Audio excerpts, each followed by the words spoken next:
members, the roll call is going on.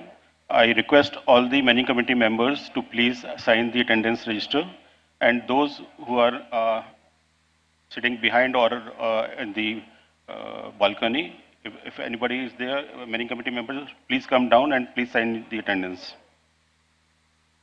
We move on to agenda item number 3, confirmation of minutes of 212th managing committee meeting. The minutes were circulated to all the managing committee members through email and by post. And Shri Balmalkir Singh is going to say something about the minutes. So please welcome.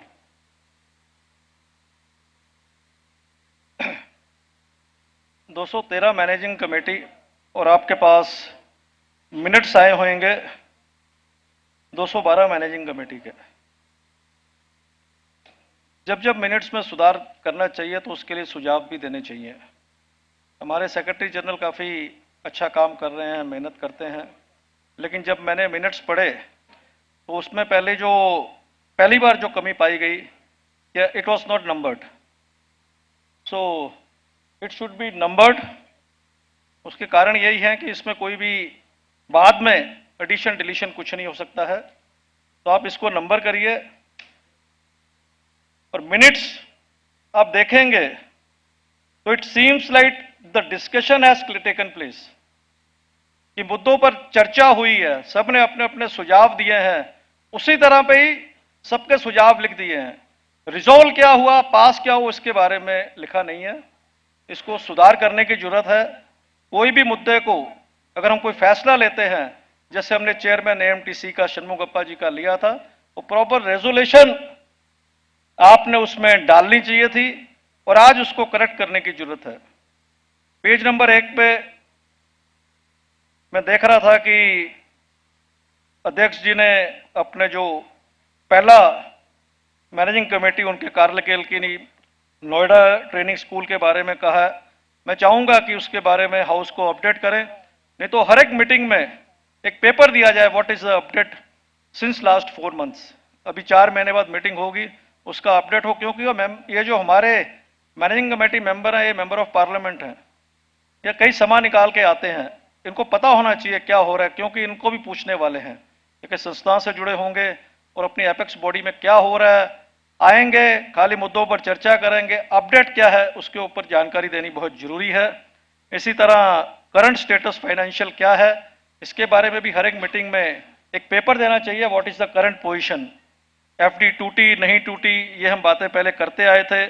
उसके बाद में आपने बहुत अच्छी बात कही थी second last paragraph में कि मैनेजिंग कमेटी सुप्रीम है, और सबने उसकी सराहना भी की थी। 10,000 के ऊपर का खर्चा मैनेजिंग कमेटी से अप्रूवल लेंगे। तो आज पिछले 4 महीने में जो 10,000 के खर्चे ऊपर हुए हैं, उसका अप्रूवल लेना मेरे हिसाब से व्यक्तिगत रूप से मैनेजिंग कमेटी से अप्रूवल लेना चाहिए। लेकिन मैं देख रहा हूं कि पिछले 4 महीने की मंथली इनकम एक्सपेंडिचर कोई भी स्टेटमेंट मेंबर में नहीं है, ये आगे देनी चाहिए, क्यों मेंबरों को पता होना चाहिए हमारी संस्था में क्या आमदन है। लोगों को वैसा भ्रम है कि ऑल इंडिया के पास कोई ऊपर से पैसा गिरता है और ऑल इंडिया खर्चा करती है, और ऑल इंडिया के आमदन क्या है, खर्चे क्या है। जब मेंबरों के पास नहीं जाएगा तो संस्था में फंड्स भी नहीं आएंगे। जब मेंबर अपने दिल से उसको बारीकी से देखेंगे कि हमारी जो मां संस्था जिसको हम बोलते हैं ये नुकसान में है, इसकी आमदन नहीं है, उसके लिए प्रयास होंगे। उसके अलावा आप जो मर्जी प्रयास करिए, जब भी उनके मन में ये बात नहीं आएगी तब तक इसमें सुधार नहीं होगा। और मेरी गुजारिश है कि पिछले 4 महीने में जो भी खर्चे 10,000 के ऊपर आए हैं, उसके ऊपर अप्रूवल मैनेजिंग कमेटी से लेना चाहिए और आगे से भी लेना चाहिए। आपने 19 पेज के मिनट्स लिख दिए, मैंने जैसे कहा कि चर्चा लिखी है। What is the action taken report, इसके बारे में भी एक रिपोर्ट देनी चाहिए। मुकेश दविंज ने एक सब्जेक्ट उठाया, उसकी एक्शन टेकन रिपोर्ट क्या हुआ। कई 19 पेज में कई वैसे मुद्दे हैं जिसके ऊपर में हमने प्रयास किए हैं, लेकिन मेंबरों को उसके बारे में ठीक है हम ईमेल करते हैं, लेकिन मैनेजिंग कमेटी 3-4 महीने में होती है। क्या क्या मुद्दों में हमने लेटर लिखे हैं, उसकी शॉर्ट नोट डिस्क्रिप्शन मेंबरों को एएमटीसी में देना चाहिए, क्या उनको पता लगेगा कि ये क्या हो रहा है, क्या कार्रवाई की है, हमारी टीम क्या कर रही है, प्रयास कर रही है, प्रयासों में एप्रोप्रिएट अथॉरिटी से मुद्दे को ले रही है। अभी मैं chairman of finance committee, agenda number 7 था, डिस्कशन इसकी 14 नंबर पे हुई। तो मेरी आपसे सुझाव है कि इसको रिजॉल्व किया जाए कि सुंदरराज को फाइनेंस कमेटी एक रेजोल्यूशन के माध्यम में इसमें ऐड किया जाए, कहीं भी इसका रेजोल्यूशन नहीं है। डीटीएस मैं मेन जो मुद्दा आया है, जो आगे भी हमें खड़केगा, क्योंकि आपके कागजात पूरे होने चाहिए, लीगल आपकी टर्मिनोलॉजी है वो पूरी होनी चाहिए। पेज नंबर 17 में अमृतलाल मजान जी ने घोषित किया कि जीआर शनमुगप्पा जी अध्यक्ष होंगे। Please listen. And house approved it with the majority, you can के यूनानिमसली। लेकिन उसके बाद में कईयों के अपने अपने विचार थे, वो विचार यहां पर लिखे हैं, मैं एक एक के ऊपर चर्चा नहीं करना चाहता। इट इज बेटर क्या कोई भी हेयरिंग होती है, कोई कोर्ट केस होता है, कोई दलील हम देते हैं तो चर्चा होने के बाद में फैसला लिखा जाता है। तो फैसला यह हुआ था कि he is been unanimously with the majority has been elected और appointed as the AMTC chairman, और इसको रिजोल्यूशन डालनी चाहिए आपने। आज मैं भी कई समय से इसके साथ में जुड़ा हूं, लेकिन हमारे से भी कई बातें छूट गई होंगी। आज मैं चाहूंगा कि मनीष कटारिया जी, आप कॉन्स्टिट्यूशन कमेटी के हेड हैं, सुंदरराज जी आप भी बायलॉस के बारे में आपने बहुत अध्ययन किया है। I would like to know who is the incharge of the statutory compliance. हमारी स्टैट्यूटरी कंप्लायंस हो रही है कि नहीं है? अध्यक्ष को आपने मेजॉरिटी से चुन लिया, चेयरमैन को आपने चुन लिया, क्या आपने चेंज रिपोर्ट सबमिट की है? शायद वो चेंज रिपोर्ट आज तक आरओसी में गई नहीं और जो आगे आपको खड़केगी। आप इसके बारे में प्रयास करिए। Make the change report, submit at the earliest. It should have been done in 3 very next day upon the appointment of the chairman at election of the. आज भी आपके पास में फोन है, देखिए, आज भी जो डायरेक्टर आपने अपॉइंट कर लिए, Amritlal is the director, 4-3 vice president are the director. आपकी जो आरओसी की साइट है उसके ऊपर आज भी शिव कुमार मित्तल दिख रहे हैं, कुलतरन सिंह गटवाल दिख रहे हैं, हरीश सब्बरवाल दिख रहे हैं, भीम वाधवा दिख रहे हैं। ये कमी कब पूरी करेंगे और कौन पूरी करेगा? इसका ही लाभ लेके कोई कोर्ट में जाएगा और पूरी संस्था को बदनाम करेगा और संस्था पे फुल स्टॉप लगाएगा। और मेरा एक और सुझाव है कि since we have unanimously, the house is the supreme body, have been appointed GR Shanmugappa as the chairman, इसकी भी चेंज रिपोर्ट जानी चाहिए and he should be nominated in the board, जो कि कंप्लायंस है। किस तरह करना है, कैसे करना है, मनीष जी आप देखिए, ये करके इसको आप करिए, क्योंकि जो पेपर है वो ठीक होने चाहिए। और बाकी जो मुद्दे आएंगे वो जो काफी मुद्दों पर चर्चा हो चुकी है, और जब ये एजेंडे पॉइंट के हिसाब से ये मेरे कुछ सुझाव थे तो मेरे मन में आए, कल मैं आया, कल ही मेरे को मौका मिला है मिनट्स पढ़ने का, तो उसके ऊपर मैं जो निकाल सका था मैंने निकाला और लाया हूं। उसके बारे में एजेंडे के ऊपर आगे आएंगे और मैं उम्मीद करता हूं कि ये जल्द से जल्द कर दिया जाएगा। बहुत बहुत धन्यवाद, thank you. Sir, we have noted your suggestions.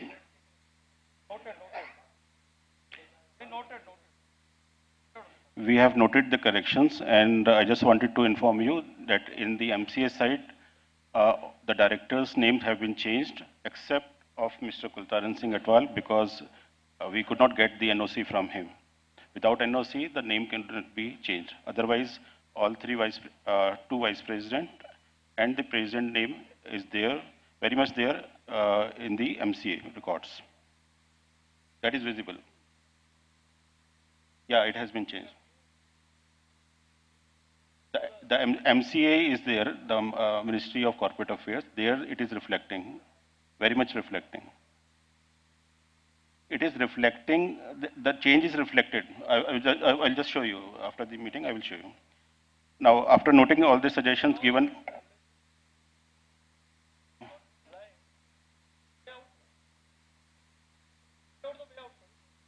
yeah, that we have noted, like we will try to find out the way out, whatever our CA or CS says, accordingly we'll do.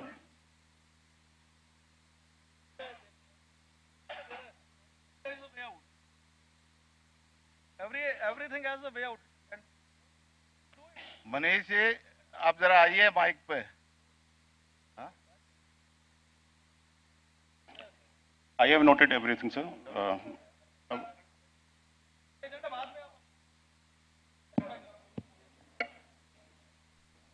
Now I again propose confirmation of minutes of 212th Manning Committee meeting. Corrigendum, as suggested by Balmilki Singh, will be reflected in the next minutes. So if the House approves, we consider the minutes of 212th Manning Committee meeting as approved. Thank you, sir. With the needful changes will come as corrigendum in the next. Yeah. Pardon? Date, which date, sir?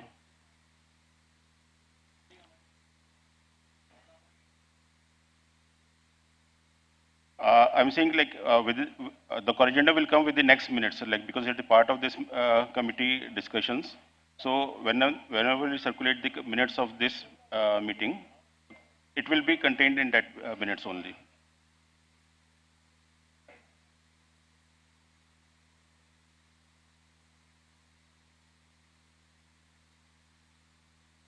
Shall we pass a resolution on this, sir?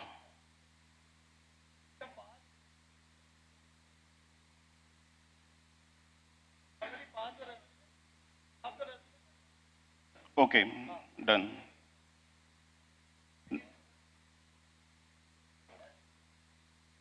Okay. Noted, sir, we'll do, so within 7 days. Now I move on to agenda number 4, welcome address by President, sir. I invite Amritlal Madanji, our Honorable President, to come on dais and give his welcome address to the audience.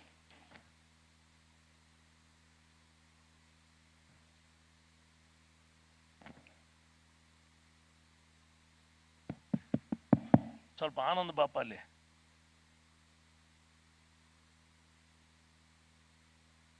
नमस्कार।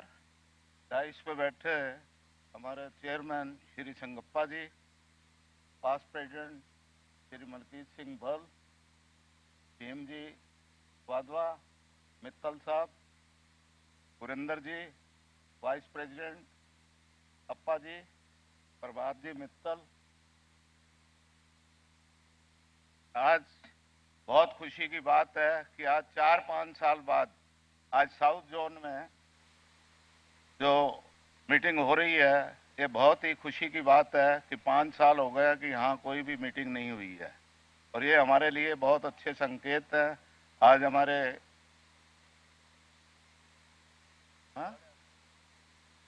जो भी 8-8.5 साल हो गए, 8.5 साल के बाद आज मीटिंग हो रही है और जब से नई कमेटी आई है ये फाइनल हुआ है कि हर 3-4 महीने में हर जगह एक मीटिंग होगी। पहली जैसे बम्बई में हो गई थी वैसी आज साउथ में हो गई है, तीसरी अब नॉर्थ में या वेस्ट में होगी। तो ये बहुत खुशी की बात है कि कम से कम हमको आपस में रूबरू मिलने का मौका मिलता है। यही चीज होती है जो 8.5 साल नहीं हुई। आज इकट्ठे हुए हैं तो कोई बातें होंगी, कुछ प्रॉब्लम्स होंगी, कुछ सॉल्यूशन निकलेंगे। तो जितना जल्दी से जल्दी हम लोग 3 महीने में इकट्ठा होते हैं उतना आज प्रॉब्लम्स इतनी है ट्रांसपोर्ट के ऊपर कि कोई हिसाब ही नहीं है।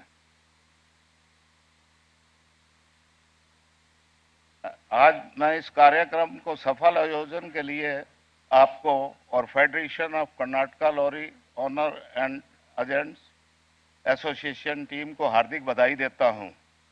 ट्रक ड्राइवरों के सामने आने वाली चुनौतियां का समाधान करने और उनके कल्याण को बढ़ावा देने के आपके प्रयास वास्तव में सराहनीय है और ट्रकर्स हमारे समाज के महत्वपूर्ण भूमिका निभाते हैं और आप उनका काम हमारी अर्थव्यवस्था के सुचारू ढंग से आवश्यक, हालांकि उन्हें अवसर और उनका काम हमारी अर्थव्यवस्था के लिए चुनौतियों का सामना करना पड़ता है, जैसे कि लंबे समय से काम करना कठिन, काम करने की स्थिति और सड़क पर सुरक्षा जोखिम। और ये देखकर खुशी होती है कि आप जैसे लोग हैं जो कि इन चुनौतियों को पहचानते हैं और उनसे निपटने के कदम उठा रहे हैं। आज हम सड़क सुरक्षा दुनिया भर में एक अत्यंत प्रमुख सार्वजनिक स्वास्थ्य मुद्दा, और यह विशेष रूप से भारत जैसे सफल विकसित निम्न मध्यम देशों के लिए चुनौती बन गया है और परिणामस्वरूप 3 से 5% आर्थिक नुकसान हो रहा है। भारत और हर साल 5 लाख सड़क दुर्घटनाएं में लगभग 1.5 लाख और मौतें होती हैं और लगभग 5 लाख से ज्यादा लोग घायल होते हैं। एएमटीसी तेजी से ड्राइविंग की लापरवाही में कामना दुर्घटना से होने वाले मौतों को रोकने पर खास करके विशेष ध्यान दे रहे हैं। किसी व्यक्ति की मृत्यु या विकसन केवल पूरा परिवार और प्रभावित करती है। सुनता नहीं है, माइक नजदीक लो। अच्छा, हाँ। और स्वास्थ्य बजट के लिए एक महत्वपूर्ण बोझ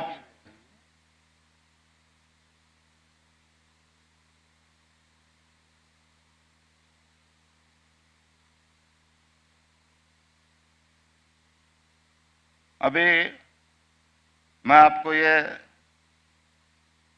याद दिलाना चाहता हूं कि हमने जो पहली मैनेजिंग कमेटी में जो मुद्दे उठाए थे अपने बॉर्डर का और आपके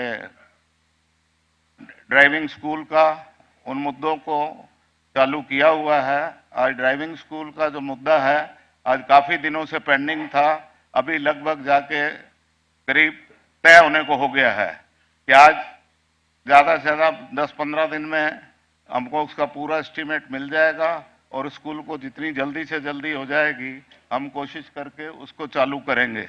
और बॉर्डर पे जो हमारी जो स्ट्राइक हुई थी उसके लिए आज 3 महीने का टाइम 15 तारीख को होने वाला है। 15 तारीख से उनसे मीटिंग होएगी, फिर उन्होंने जो रास्ता निकालेंगे कि उनकी जो स्टाफ की प्रॉब्लम है या जो उनकी मनी प्रॉब्लम है उसके लिए क्या रास्ता निकाला जाता है, तो उसमें बैठ के और उम्मीद है कि जल्दी से जल्दी वो भी बॉर्डर खत्म कर दिए जाएंगे। उसके बाद में एक मुद्दा हमने टोल का लिया था, जो कि वापी टोल में हम लोगों ने धरना दिया था। उसके लिए भी हमने हाई कोर्ट में प्ली लगा दी है ताकि जो रूल के मुताबिक रेट है 40% वो रेट लगना चाहिए, ताकि उसको आज 100% जो लगता है उसमें 40% लगना चाहिए। तो हम लोग जितना भी हो सकता है अपनी तरफ से पूरी कोशिश कर रहे हैं कि पूरी टीम लगी हुई है कि जो भी काम जितना सुचारू ढंग से हो सके वो हम लोग लगे हुए हैं। बाकी जो भी अभी बाकी मैनेजिंग कमेटी में जो डीजल वगैरह का है या टोल का मुद्दा है, ये सब मुद्दे आएंगे तो उस पर जो भी होगा उस पर हम लोग फैसला लेंगे कि जो भी करना है। धन्यवाद।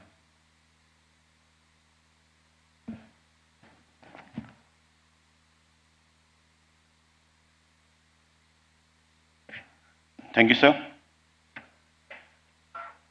Now we move to agenda item number 5, discussion on trade-related issues. We have clubbed all the issues related to trade on which the discussion has to take place. The issues remains like abolition of check post, toll, tire prices, GST-related issues, misuse of e-challan, enhancing age of BS6 vehicles, and fixation of minimum freight rates. I invite members who would like to share their views and opinion on this subject. They may raise their hands and they are welcome to share their views to the audience. I request Adesh Saini ji to please.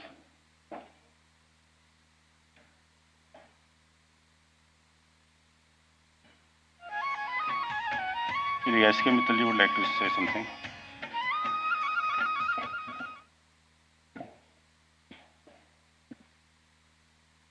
Respected dais, my dear member of managing committee,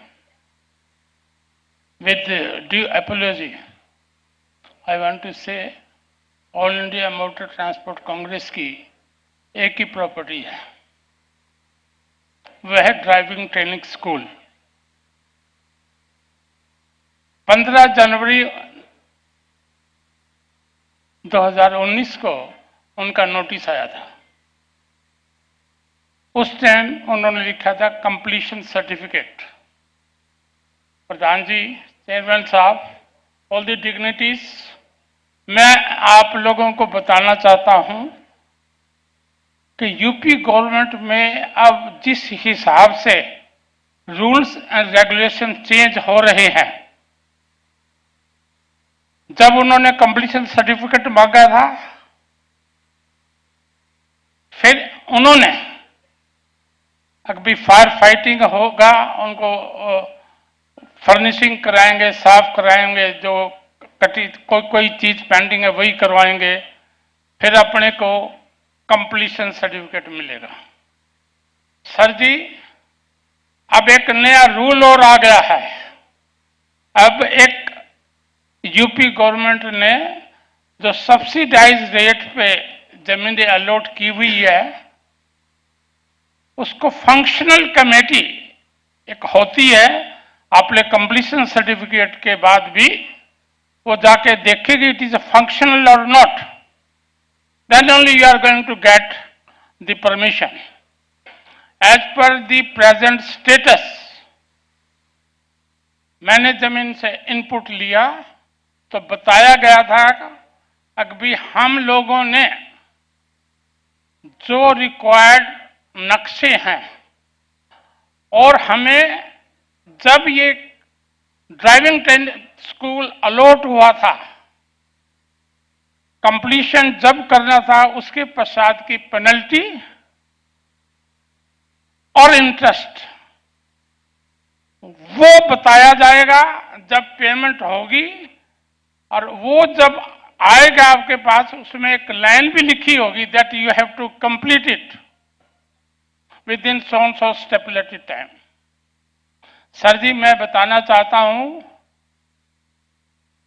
आप देख लीजिए 15 जनवरी से अब तक कितने महीने हो चुके, ड्राइविंग ट्रेनिंग स्कूल के ऊपर पर मंथ आपका 70,000 रुपया खर्चा हो रहा है।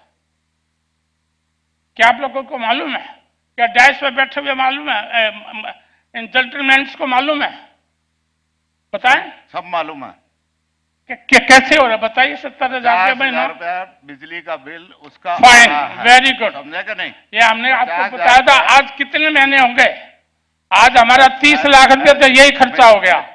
अब एक साल, लेट मी कंप्लीट सुनिए, जो आप सुन लीजिए, एक minute, let me complete. Sir जी आप कंप्लीट करो। हाँ, मैं कहना क्या चाह रहा हूं, अब आपके पास पहले उसका कितना पेनल्टी और इंटरेस्ट आएगा, उस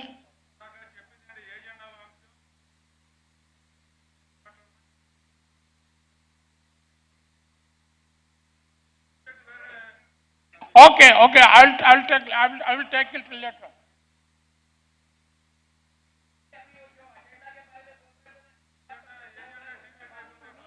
Yeah, I have already invited Shri Adesh Saini ji, who has raised his hands to discuss on related issues. Adesh Saini. आज बेंगलोर में जो ये मीटिंग हुई, हमारे भारत के कोने कोने से सभी लोग आए हैं। आप सभी के लोगों का धन्यवाद, आभार व्यक्त। सम्मानित मंच और सम्मानित सदन, मैं आदेश सैनी सम्राट, मैनेजिंग कमेटी मेंबर उत्तराखंड। मैं अध्यक्ष जी, आप सभी को बताना चाहता हूं कि हमने उत्तराखंड में अभी एक सरकार ने कुछ अधिकारियों की मिलीभगत से एक स्टेट हाईवे बंद किया, टोल प्लाजा की आमदनी बढ़ाने के लिए। उस टोल प्लाजा को रोड को हमने 2 बार खुलवाया, लेकिन वो पुलिस ने उनसे मिलीभगत करके और कुछ अधिकारियों ने, प्रशासनिक अधिकारियों ने फिर बंद किया। तो हमें माननीय हाईकोर्ट जाना पड़ा, नैनीताल, जो हम माननीय नैनीताल हाईकोर्ट से हम केस जीत का है। आज वो रोड हमने खुलवाया है, जिसमें पूरे भारत के ट्रक जाते हैं। दूसरा, एक हमारा जो फिटनेस सेंटर है, फिटनेस सेंटर जैसे हरियाणा में किया है, हमारे यहाँ उत्तराखंड में भी 2 सेंटर बनाए थे सरकार ने, और सरकार के ही गुंडे आए थे कुछ, जिन्होंने ठेका लिया था उनका। एक कांसीपुर में बना दिया, उधम सिंह नगर में एक बना दिया, हरिद्वार में। ये हमने फिटनेस सेंटर भी बंद कराया, उसके लिए भी हम माननीय हाईकोर्ट जाना पड़ा और हम जीत का आए हैं। आज हाईकोर्ट ने बोला है कि सभी संभागीय परिवहन कार्यालयों में फिटनेस जैसे पहले हो रही थी, ऐसे ही फिटनेस होगी। वो आदेश की कॉपी हमारे पास है। अगर किसी भाई को लेनी होगी किसी स्टेट में तो हमारे से ले लेना। हाँ, मैं भिजवा दूँ, ले लेना आप। तीसरा सर, रोड सेफ्टी की हम बात करते हैं कि इतने हादसे होते हैं, उतने होते हैं। अधिकारी और सरकार ये केवल खानापूर्ति करते हैं, रजिस्ट्रों की खानापूर्ति कर रहे हैं, रजिस्ट्रों की भरपाई कर रहे हैं, पैसा हमारी जेब का पैसा लगता है। एक मीटिंग कर रहे हैं उसमें कई कई लाख रुपए का खर्चा दिखा रहे हैं कि हमने रोड सेफ्टी की मीटिंग कर ली। अरे रोड सेफ्टी की मीटिंग करने की आपके अंदर अगर हिम्मत है तो हमारे सामने बैठ कर करो ना।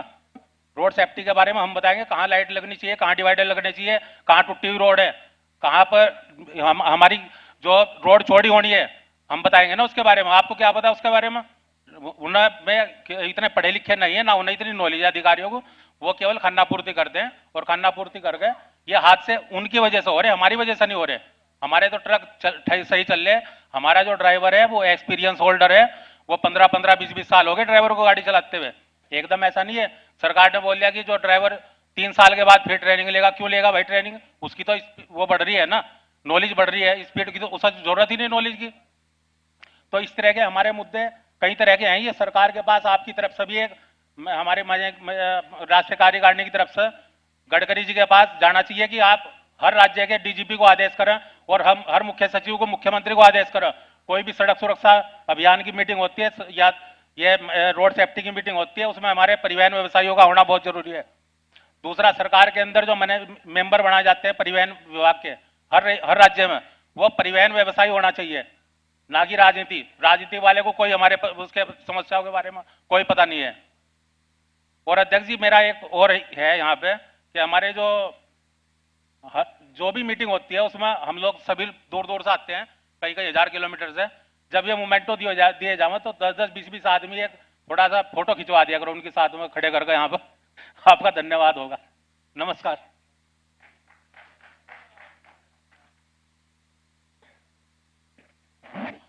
Now I invite Shri Seth Saifullah ji from Bangalore to speak on the subject. नमस्ते जी। एजेंडा नंबर 5 पे मैं बात करना चाहता हूं। जो अभी भी बॉर्डर चेकपोस्ट की बात हुई, तो बॉर्डर चेकपोस्ट निकालने का जो हमारा प्रयास है उसको जारी रखना चाहिए। कभी कि पिछले बार जब मीटिंग हुआ था तो एक एडिशनल कमिश्नर ने षणमुखप्पा जी से कह रहा था कि हम चेकपोस्ट बिल्कुल नहीं निकाल सकते, चेकपोस्ट निकाल दिए तो पूरा ओपन हो जाएगा, कैसा चलेगा बोल रहे, क्यों ओवरलोड गाड़ी आती है करके बता रहे थे। तो इसके ऊपर मैं एक सजेशन देना चाहता हूं कि जैसा कि ई चलन ई बिल जनरेट होता है, ಯಾರಲ್ಲಿ ಮಾತಾಡೋದು ಒಂದು 100 ಸಲ ಹೇಳಿದ್ದೀನಿ, ಯಾರನ್ನ ಮಾತಾಡೋದು ದಯವಿಟ್ಟು ಆಚೆ ಇರಬೇಕು.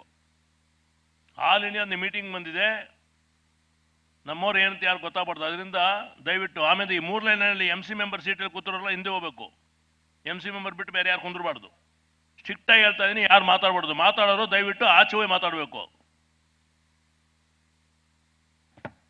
बॉर्डर चेकपोस्ट निकालने से पूरा खुला हो जाएगा, जैसा कि ये बता रहे थे कि जैसा कोई और देश से आ रहा है। तो मेरा ये कहने का मतलब है, जब गाड़ी लोड होती है तो ई वे बिल जब जनरेट होता है तो गाड़ी के परमिट डॉक्यूमेंट्स के साथ गुड्स का डॉक्यूमेंट्स अगर टाई अप हो गया, बिना परमिट के गाड़ी अगर भी आई तो माल नहीं भरेगी। तो उसका वैलिड डॉक्यूमेंट चेक करने के बाद ही लोड होगी, और जब वो गाड़ी जितना गाड़ी का वजन है उसके हिसाब से गाड़ी भरेगी। जो पेमेंट करने के बाद वजन के हिसाब से ई वे बिल जनरेट होगा तो चेकपोस्ट की जरूरत नहीं पड़ेगी। दूसरी बात, अभी हमारे केंद्रीय मंत्री जो बता रहे थे, आप इसका सुझाव दीजिए जैसा कि हम ये कैसा खत्म कर देंगे। ये सुझाव तो आसानी है ना, हमको तो ये आसानी सुझाव है, ई वे बिल टाई अप कर दो ना, गाड़ी के डॉक्यूमेंट्स के साथ कोई चेकपोस्ट की जरूरत ही नहीं पड़ेगी। और दूसरी बात ये बता रहे थे कि आने वाले दिनों में कि जितना आप यूज करेंगे टोल उतना आपको पे करना पड़ेगा। समझो एक एंट्री पॉइंट में हम आके 10 किलोमीटर में हम नीचे उतरेंगे तो एंट्री पॉइंट में हम पेमेंट करेंगे। जो एंट्री पॉइंट के बगैर हम अगर एंट्री होके 10 किलोमीटर में हम नीचे उतरेंगे तो उसका भी हमको पेमेंट करना पड़ेगा। ये मेरे हिसाब से ठीक नहीं लगेगा, मैं समझता हूं। और फाइनली जो रास्ते में ई चलन कट रहा है उसके बारे में ज्यादा ध्यान देना है। बिना वजह कांस्टेबल हाथ में कैमरा लग के, जहां महाराष्ट्र में हजारों के रुपए जुर्माना गाड़ी वाले भर रहे हैं, उसके ऊपर भी ध्यान देना है। बस इतना है मेरा है।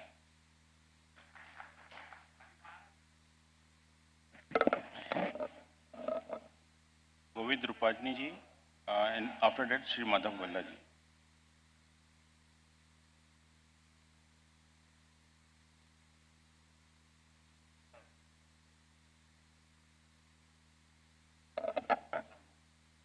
सम्मानीय अध्यक्ष और सम्मानीय हमारे पूरे भारत देश से आए हुए एमसी मेंबर, मेरी कुछ पॉइंटें हैं।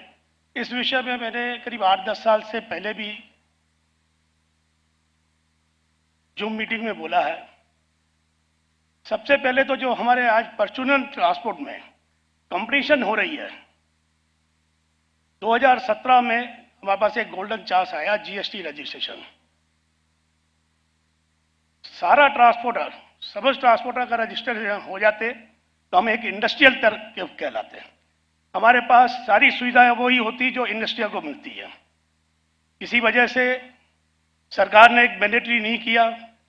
इस विषय में मैंने कई बार बोला भी है, मेल भी डाला है कि हर ट्रांसपोर्टर को रजिस्ट्रेशन होना चाहिए। या ऑल इंडिया मोटर ट्रांसपोर्ट को जीएसटी काउंसिल से डिमांड करनी चाहिए, डिमांड नहीं करवाना चाहिए। इससे सबसे बड़ा लाभ होगा कि सही ट्रांसपोर्टर जो होंगे वो उसके अंदर आएंगे। साथ ही मेरा एक सुझाव है जो सरकार को देना है, जो अभी ये बिल बनता है उसके अंदर मैंडेटरी जो ट्रांसपोर्ट आईडी बने वो ट्रांसपोर्टर रजिस्ट्रेशन होना चाहिए। इस रजिस्ट्रेशन न होने से खुद व्यापारी भी कहीं ना कहीं ये बिल के साथ या ट्रांसपोर्टेशन में वो गलत काम करता है, जिसका परचूनल ट्रांसपोर्टर को बहुत बड़ा परेशानी आती है। तो मेरा ये इस विषय में सुझाव है कि ये 2 पॉइंट आप इसको लगाए। मैंडेटरी तौर पे जीएसटी रजिस्ट्रेशन चाहे वो आरसीएम में हो या एफसीएम में हो, वो ट्रांसपोर्टर को होना चाहिए, वही कार्य करे।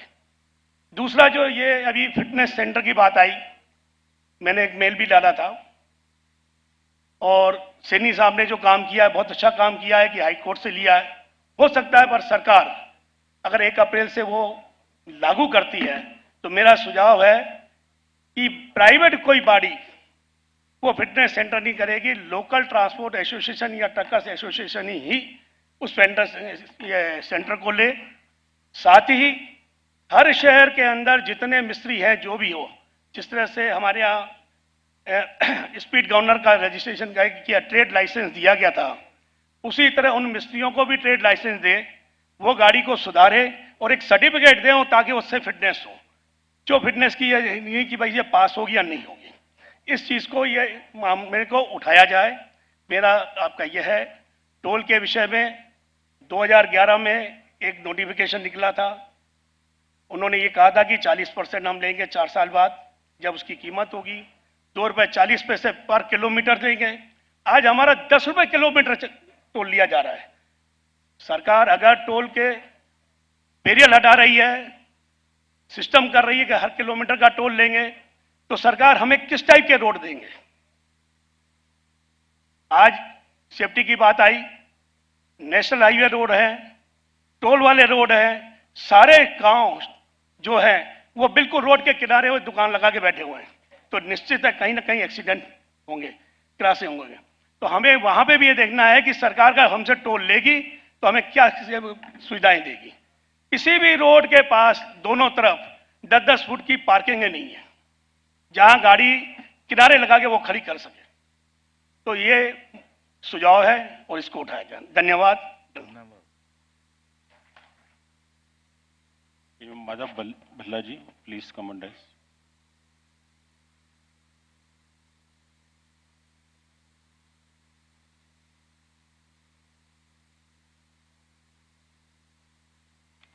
Respected dais, there are certain operational issues which are being faced by the truckers and transporters.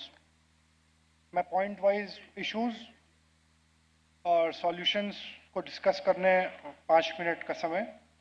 एक तो बहुत इम्पोर्टेंट है कि हम लोग all India Motor Transport Congress की तरफ से एक लाइन ऑफ कम्युनिकेशन खोलें और सारे मैन्युफैक्चरर्स, ऑटोमोबाइल मैन्युफैक्चरर्स से, because it is high time that we are being exploited, the right word is exploited by the automobile manufacturers all across the country. The very first issue, जितने भी BS6 vehicles आ रहे हैं, BS6 vehicles जितने भी लोगों ने यहाँ पे उठाए होंगे या उठा रहे होंगे, BS6 व्हीकल्स की कॉस्ट भी बढ़ा दी, सब कुछ हो गया, but at the same time एक भी ऑपरेटर यहाँ पे ऐसा होना मुश्किल है जो BS4 व्हीकल के बराबर भी कॉस्ट ऑफ ऑपरेशन BS6 में ला रहा हो। सभी BS6 व्हीकल्स की, चाहे वो टाटा मोटर्स हो, अशोक लेलैंड हो, भारत बेंज हो या आइशर मोटर्स हो, उनकी जो फ्यूल एवरेज है वो डिक्लाइन कर रही है। उनके जो अपने टेलीमेटिक्स हैं जो उन गाड़ियों में लगे हैं, जो उनकी फ्यूल एवरेज को सर्टिफाई करते हैं, उन टेलीमेटिक्स के अकॉर्डिंग भी बहुत लंबा कॉस्ट ऑफ ऑपरेशन में फ़र्क है। डीजल फ्यूल एवरेज घट रहा है गाड़ियों का। उन्होंने गाड़ियों की कीमत बढ़ा दी, सब कुछ कर दिया, but in the result, as a result उन्होंने हमको जो प्रोडक्ट दिया वो बिल्कुल भी सेटिस्फैक्ट्री नहीं है। उसके अलावा heavy cost of renewal of AMC being demanded by automobile manufacturers in case of BS4/BS6 vehicles. Despite of heavy amount being paid, no responsibility is being owned by the automobile manufacturers in respect of job done in a stipulated period. The solution is cost of AMC should be defined and be common for all the manufacturers according to GVW and age of the vehicle up to the age of national permit. If any vehicle is getting AMC from the day one of the registration, reimbursement of compensation to be done to truck owner in case of lapse of time for the job. At present, all companies are giving AMC only up to 8 years of the age of the vehicle, which should be national permit age. Second point, en route repairs by BS4, BS6 vehicles being done by dealers and heavy amount being charged and time being wasted if the vehicle is somewhere else than the dealership premises. En route towing charges to be defined in terms of per kilometer by all automobile manufacturing companies, and it should be dealer's responsibility to tow the vehicle up to the dealership after payment of towing charges. Third point, variation in kilometers of manufacturers fitted devices on the trucks. अभी BS6 vehicles में telematics सब companies लगा रही हैं. There is a variation in kilometers of manufacturers devices being fitted in the trucks in comparison to the kilometers shown by our GPS devices, and in all cases, automobile manufacturers' devices are showing 6 to 8% extra kilometers. The solution is the variation should be verified and stopped by the automobile manufacturers in their telematics, as they claim fuel average and related jobs as per their devices. वो उनके device के हिसाब से वो fuel average हमको बताते हैं, पर वो जो डिवाइस का डिस्टेंस कवर्ड होता है ट्रिप का, वो 6 से 8% ज़्यादा वो शो करते हैं. जो भी ऑपरेटर यहाँ होंगे अगर उन्होंने कंपैरिजन किया होगा तो ये चीज़ सामने आई होगी. Fourth point, private GPS are being used by various truckers and all corporates, all the clients demand for the separate GPS, and as a result double burden of cost is being put on the truckers. हम लोग सब लोग अपनी अपनी गाड़ियों में अपना private GPS भी लगा रहे हैं, लेकिन अब सारे कॉर्पोरेट्स अपना अलग से GPS मांग रहे हैं और वो उस डेटा को ही मानते हैं. Common GPS AIS 140 to be launched and made mandatory for all the trucks so that database could be common. This will enable tax authorities to track the vehicles and as a result improve overall tax collection. This will also be a step ahead for government's vision of pay as use toll charges, and at the end benefit for the truckers and transporters as database will be accessible to all. Different FASTag, fifth point है, different FASTags are being used by the various transporters, different banks FASTags. The transporters hiring vehicles from market are not able to log in and check the FASTag status and truck location of the vehicle. All FASTag ID numbers which are being used by the various truck owners should be shown on M-Parivan app, and there should be a centralized customer care, whereas the trucker can report any vehicle and check the running and location of any vehicle. Now ये 6th point में मैं आ रहा हूँ, ये बहुत important point है. Truck drivers commit forgery with truck owners and then get free and drive vehicles of other truckers. They get bail from courts and then commit crime at some other places.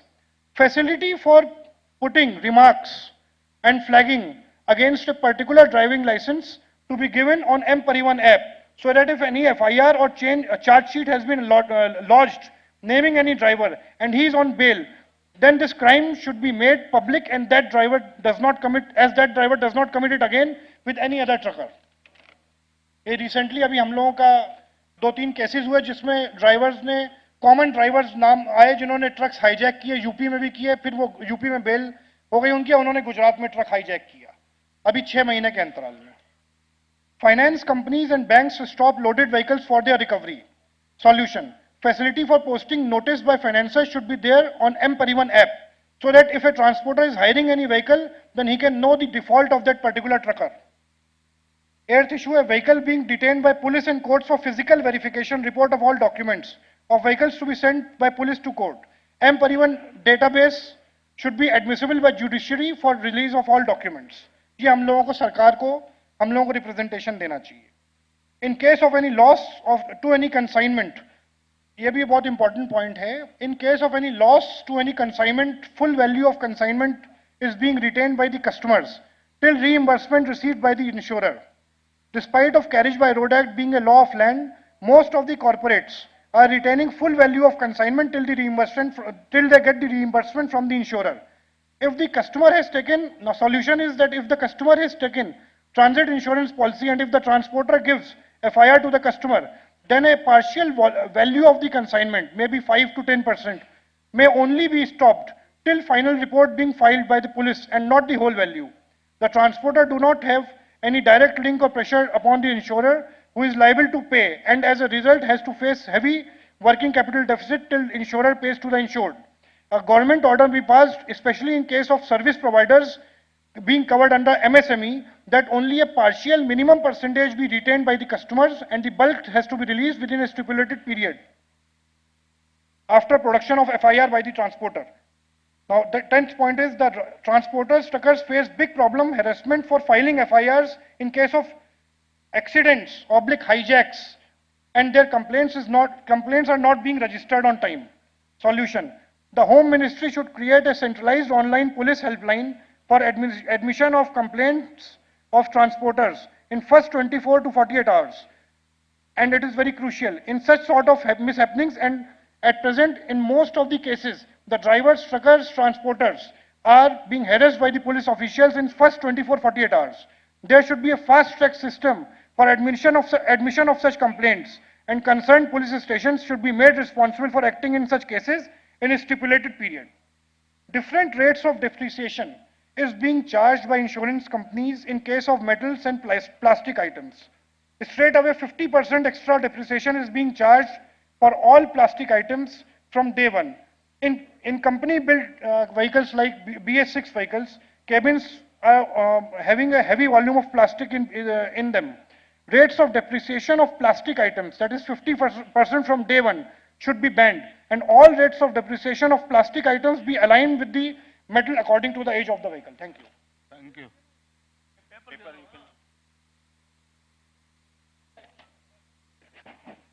Now I invite Mr. Veera Venkaiah, who is going to speak on agenda number 5, and thereafter I will request Shri Praveen Patankaji, who had requested to speak on this subject.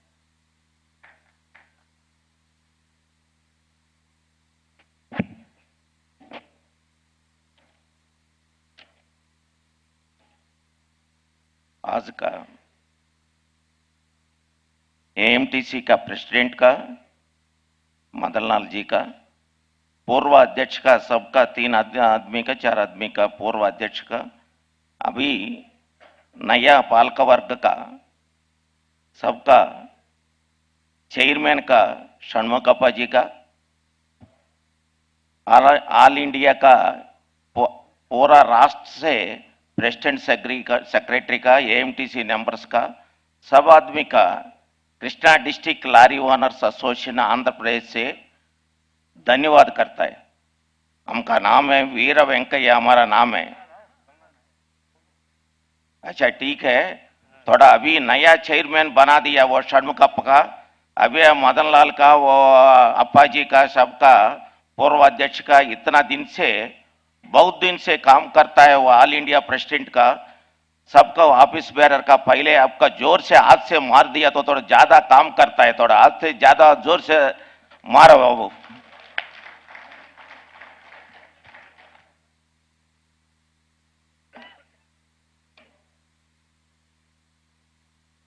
अच्छा, ये 5 agenda में 5 में का वो check post बना दिया. वो check post का इश्यू का, वो पहले वो बॉर्डर में सेल टैक्स चेक पोस्ट है, वो भी चेक पोस्ट सेल टैक्स वाला सब निकल दिया. वो भी एमबीए वाला चेक पोस्ट है. वो रास्ता में एमबीए वाला पहले ज्यादा मुश्किल करता है वो वाला का. 1000 दो 2000 दो, वो भी बहुत मुश्किल करता है, थोड़ा ओवरलोड है नहीं है वो वाला बोल दिया तो वो एमबीए वाला बहुत चेक पोस्ट वाला बहुत मुश्किल करता है। वो ड्राइवर को उधर रखता है, वो ड्राइवर का पहले वो 500 का 1000 रुपया पूछे तो हमको फोन करता है, बाबूजी ये वाला बॉर्डर वाला 2000 मांगता है, वो पूछता है। ये वाला पहले ये बॉर्डर निकलता है तो थोड़ा अच्छा होता है। अच्छा, वो वाला का वो राज्य का वो एमएलए एमपी का वो बॉर्डर चेक पोस्ट का 1 महीना कितना पैसा दो, वो वाला दिया तो वो वाला वो एमबीए वाला उधर बॉर्डर में चेक पोस्ट में डालेगा। इतना बहुत अविनीति करता है। अच्छा, टोल प्लाजा वाला बहुत दिन से चलता है, थोड़ा टोल चेक पोस्ट वाला, वो टोल चेक पोस्ट वाला टाइम हो गए तो भी नहीं निकलता है। ये वाला एक रात का टाइम का वो 12-2-1 बजे में गाड़ी चलने टाइम का वो फास्ट ट्रैक नहीं चलता है, वो पैसा दो, वो ड्राइवर से जोर से बात करता है नहीं तो मारता है ड्राइवर का। वो उड़ीसा में वो चंद्रापुर का दूसरा वो टोल गेट 2-3 है, वो वाला वो फास्ट ट्रैक बंद करता है। वो बंद करता है तो वो गाड़ी उधर चले तो फास्ट ट्रैक नहीं चलता है, पैसा दो। वो वाला का गाड़ी का 200 रुपए तो चेक पोस्ट का टोल गेट का 300 दे बोलता है। वो नहीं दिया तो वो ड्राइवर से मारता है, वो भी परेशान होता है। वो भी टाइम हो गए तो वो भी नहीं निकलता है।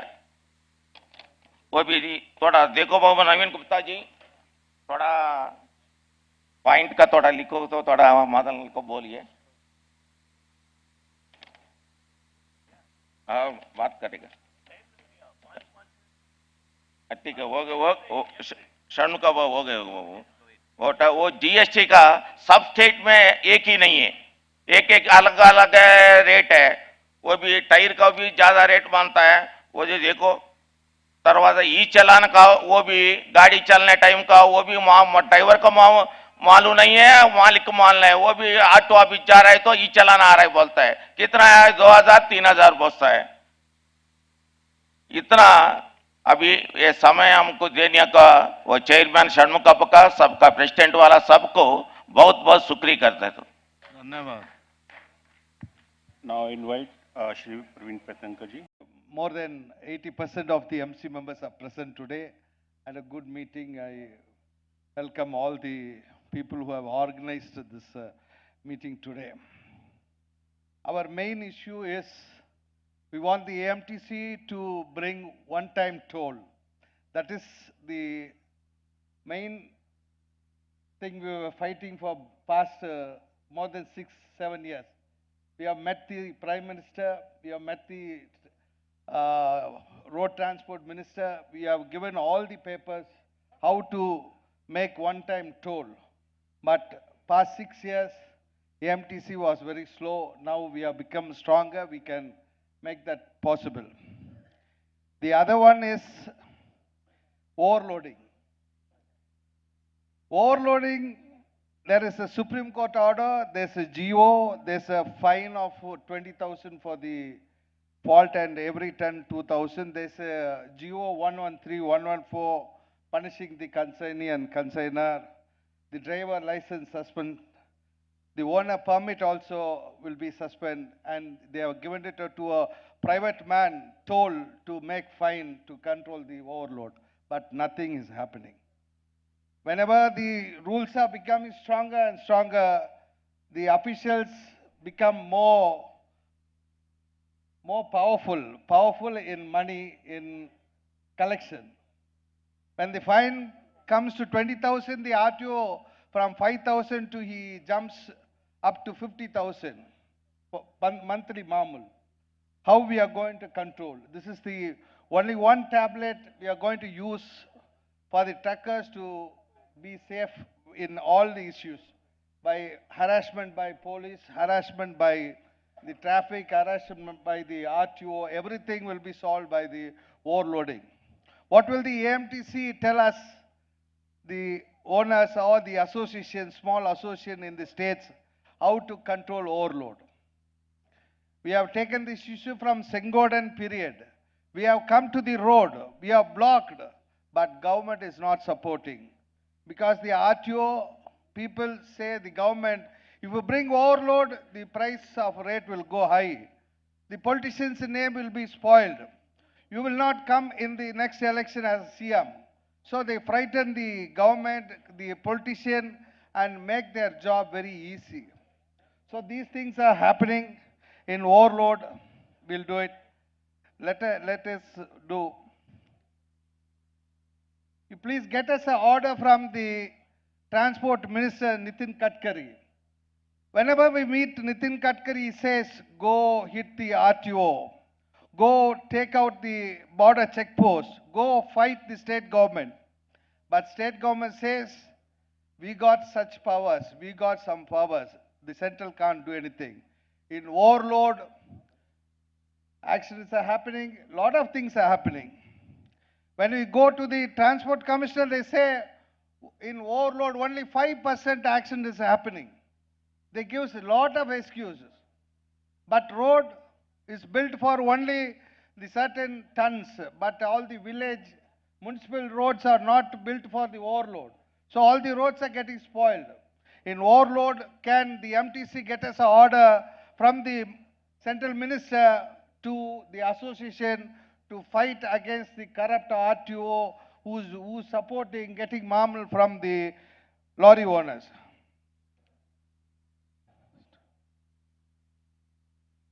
And we also have a lot of lorry owners, they are not members in the state association. Each association have 200 members. The more lorry owners want to become member, they ask 50,000, 1 lakh to become a member in association. In those stages, let us, AMTC, have a camp in all the state, make more members in the AMTC so we can work for them, and we will also work for them. When they come with some issues, we ask them, go ask your president, ask your state leader to talk to me. He says, I'm not a member. How many years you have a lorry? I'm there with 6 years with the lorry. What is your problem? RTO, financer, accident, everything. Who's going to help those people? There are more than 40% lorry owners. The driver become a owner, they don't come to the association. There are vacancy of a lot of lorry owners, so that whenever we have a all India strike, there's a default in the strike because of these non-members. So let the AMTC have a camp in all the states, give us the form, make everybody a member. We become more stronger and stronger to fight the government.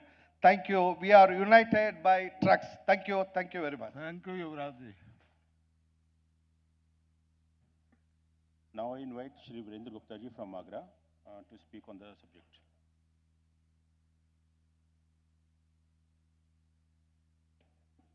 एक topic का जब बात हो चुकी हो तो उसी topic को कोई भी दोबारा जी सर, रिपीट नहीं करे, उसका कोई सॉल्यूशन जी हो सर। तो वो बात करे, जी सर। उसको रिपीट नहीं करे जी प्लीज। सर। आदरणीय अध्यक्ष जी, मंच पर उपस्थित हमारे चेयरमैन साहब सन्मुगप्पा जी, को चेयरमैन कमेटी के चेयरमैन श्री बल मलकी सिंह जी, हमारे सभी सम्मानित पूर्व अध्यक्षगण, वर्तमान उपाध्यक्षगण और उपस्थित सभी मेरे भाइयों, पूरे देश से आए हुए, मैं यहाँ सिर्फ वो बात कहना चाहता हूँ जो हमारे अन्य सदस्यों ने नहीं कही है, क्योंकि टोल, डीजल, ये सब समस्याएं तो सभी लोग बता चुके हैं और सभी इससे अवगत हैं।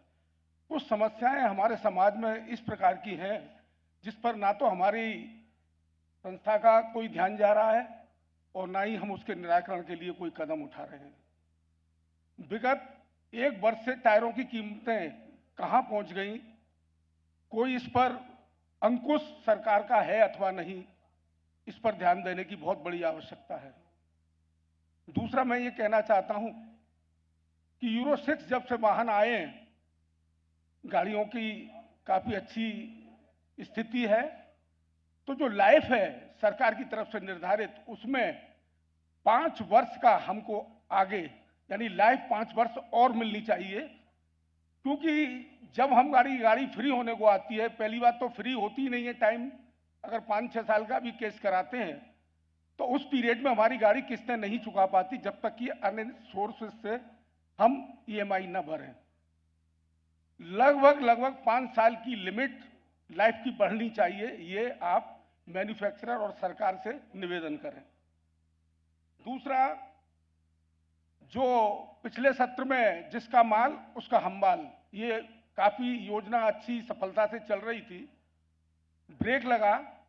मैं फिर निवेदन करना चाहूंगा अपने माननीय सभी बैठे हुए अपने मान्यवरों से कि इसको पुनः प्रारंभ किया जाए, क्योंकि हम थोड़ा थोड़ा सा भी अगर पैसा अपनी इनकम से बचा पाते हैं तो वो हमारे लिए बहुत ही राहत बड़ी बात होगी। क्योंकि लगभग कोई भी माल भरने में और उतारने में 2-4-5 हजार रुपए का लेबर और अन्य खर्चे मामूली बात है, इस पर भी अंकुश लगना चाहिए।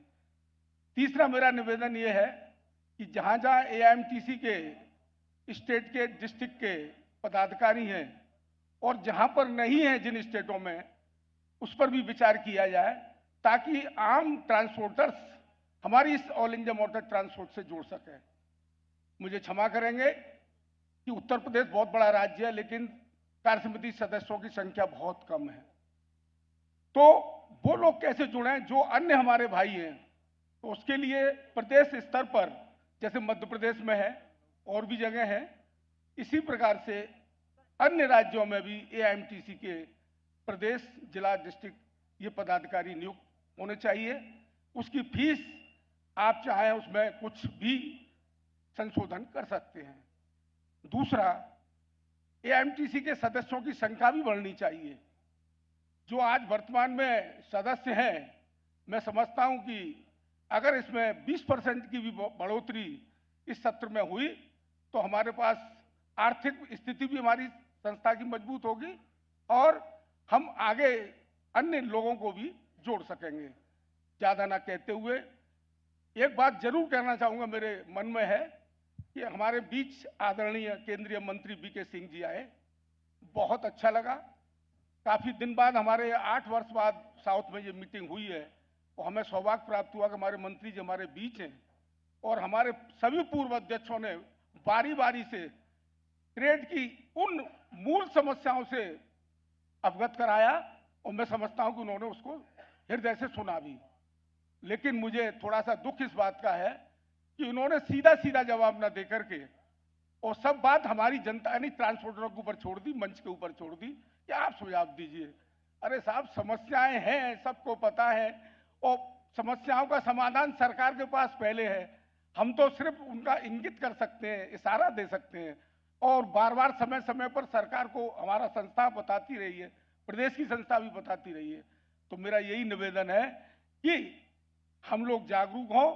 जैसे कि मध्य प्रदेश सरकार ने 15 मार्च की लास्ट डेट दी है, उन पर हमको बड़ा गौर करना है। अगर उस डेट तक हमको कोई हमारे अनुकूल प्रतिक्रिया प्राप्त न हो तो आगे सख्त कदम हमारी ये संस्था उठावे, ताकि अन्य प्रांतों में जो बैरियर्स लगे या रोड पर उगाई हो रही है, उस पीड़ित जो हमारा ट्रांसपोर्टर है उससे हम बच सकें। इन्हीं शब्दों के साथ मैं सभी भाइयों का बहुत अभिवादन करता हूं और मंच का भी बहुत बहुत धन्यवाद। जय हिंद, जय परिवहन व्यवसायी, धन्यवाद। धन्यवाद Virendra ji. Now I invite Shri Rajesh Prashar ji from Himachal Pradesh.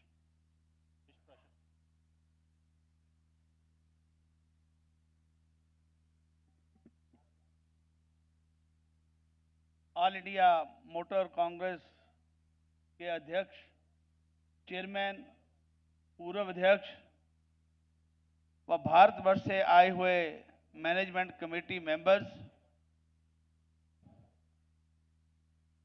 मैं हिमाचल प्रदेश की तरफ से आप सभी का हार्दिक अभिनंदन और स्वागत करता हूं। मैं सिर्फ एक ही विषय पे अध्यक्ष महोदय आपका ध्यान ले जाना चाहूँगा। मैं छोटा सा हिंदुस्तान का प्रदेश हिमाचल प्रदेश है उससे संबंध रखता हूँ। पिछले दिनों में अंडानी ग्रुप के 2 सीमेंट प्लांट जो है हमारे प्रदेश में स्थित है, जहाँ करीब 30,000 के करीब ट्रक जो है वो काम करते हैं। वहाँ पे वो पिछले 1.5 माह इतनी परेशानी से निकले हैं कि अडानी ने 12 रुपये किलोमीटर की जगह 6 रुपये किलोमीटर का भाड़ा तय करने पे जोर लगाया और 1.5 से 2.25 महीने 2 महीने के करीब ही जो है वो दोनों प्लांट अंबुजा और एसीसी बंद रखा, जिससे हमारे ट्रक ऑपरेटर की जो है आर्थिक तौर पर, मानसिक तौर पर रीढ़ की हड्डी टूटी है। और ऐसे समय में हमने कोशिश की पर नहीं कामयाब हो सका। हमारे ऑल इंडिया से भी उन ट्रक ऑपरेटरों को सपोर्ट किया जाना चाहिए था। हमारा शोषण क्यों हो रहा है, हम डूब क्यों रहे हैं, क्योंकि हमारी वायबिलिटी क्यों नहीं हो रही है कि हमारी गाड़ी का कितना खर्च है पर किलोमीटर, और वायबिलिटी के लिए, उसको कामयाब करने के लिए पर किलोमीटर हमारी को क्या इनकम होनी चाहिए, ये हम तय ही नहीं कर पाए।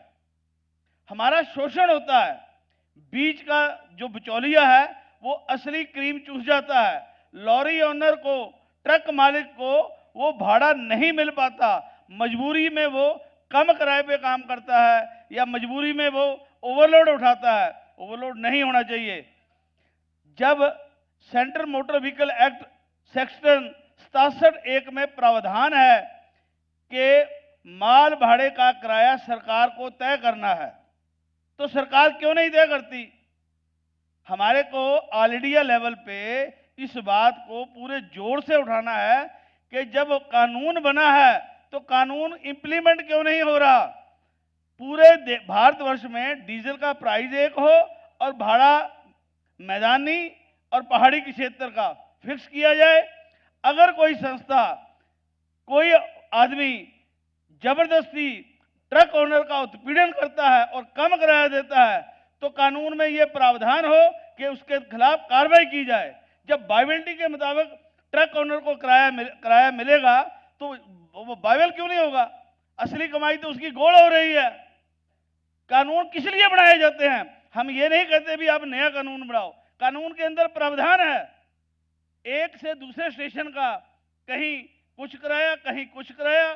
जब गाड़ी 10 दिन खाली खड़ी है, नहीं है तो बोलता डीजल का खर्चा भी हो जाए। जब और लेट होती है बोलता 50,000 खर्चा है यार, 10 मैं जेब से डालता हूँ, गाड़ी तो वापस बुला लूँ। ये पूरे हिंदुस्तान में मॉनिटरिंग होनी चाहिए। जो बीच के बिचौलिया जो है, मालिक जो है, मालिक का ट्रक ओनर की कमाई खा रहा है, उसे हमें पूरे भारतवर्ष में बंद करना होगा। तब जो है हम ट्रक ऑपरेटर को ऊपर उठा सकेंगे। मैं इस विषय को आदरणीय अध्यक्ष महोदय आपसे निवेदन करता हूं। पिछली बार भी कुछ इशू उठाए थे, उस पर क्या कार्रवाई हुई अभी तक हमें नहीं पता लगा। अब हम ये इशू उठा रहे हैं, क्या इस पर क्या कार्रवाई हुई? ये ब्लैक एंड व्हाइट पिक्चर जो है ये लेखा जोखा जरूर होना चाहिए ताकि हम इसको आगे से आगे बढ़ाएं। जो काम हो गए उनको एंड करें, जो बच गए हैं उनको क्यों नहीं हुए, उस पर किस तरीके से उसका अंत करना है, तो उस पर उसके ऊपर विचार विमर्श होए। मैं ज़्यादा समय नहीं लूंगा, आप ये काम जरूर करें कि हिंदुस्तान के अंदर मोटर व्हीकल एक्ट की जो 67(1) सेक्शन है उसको इम्प्लीमेंट करा के माल भाड़ा जो है निश्चित किया जाए। धन्यवाद। धन्यवाद। Now I request Shri Jilu Bhai to please come on dais.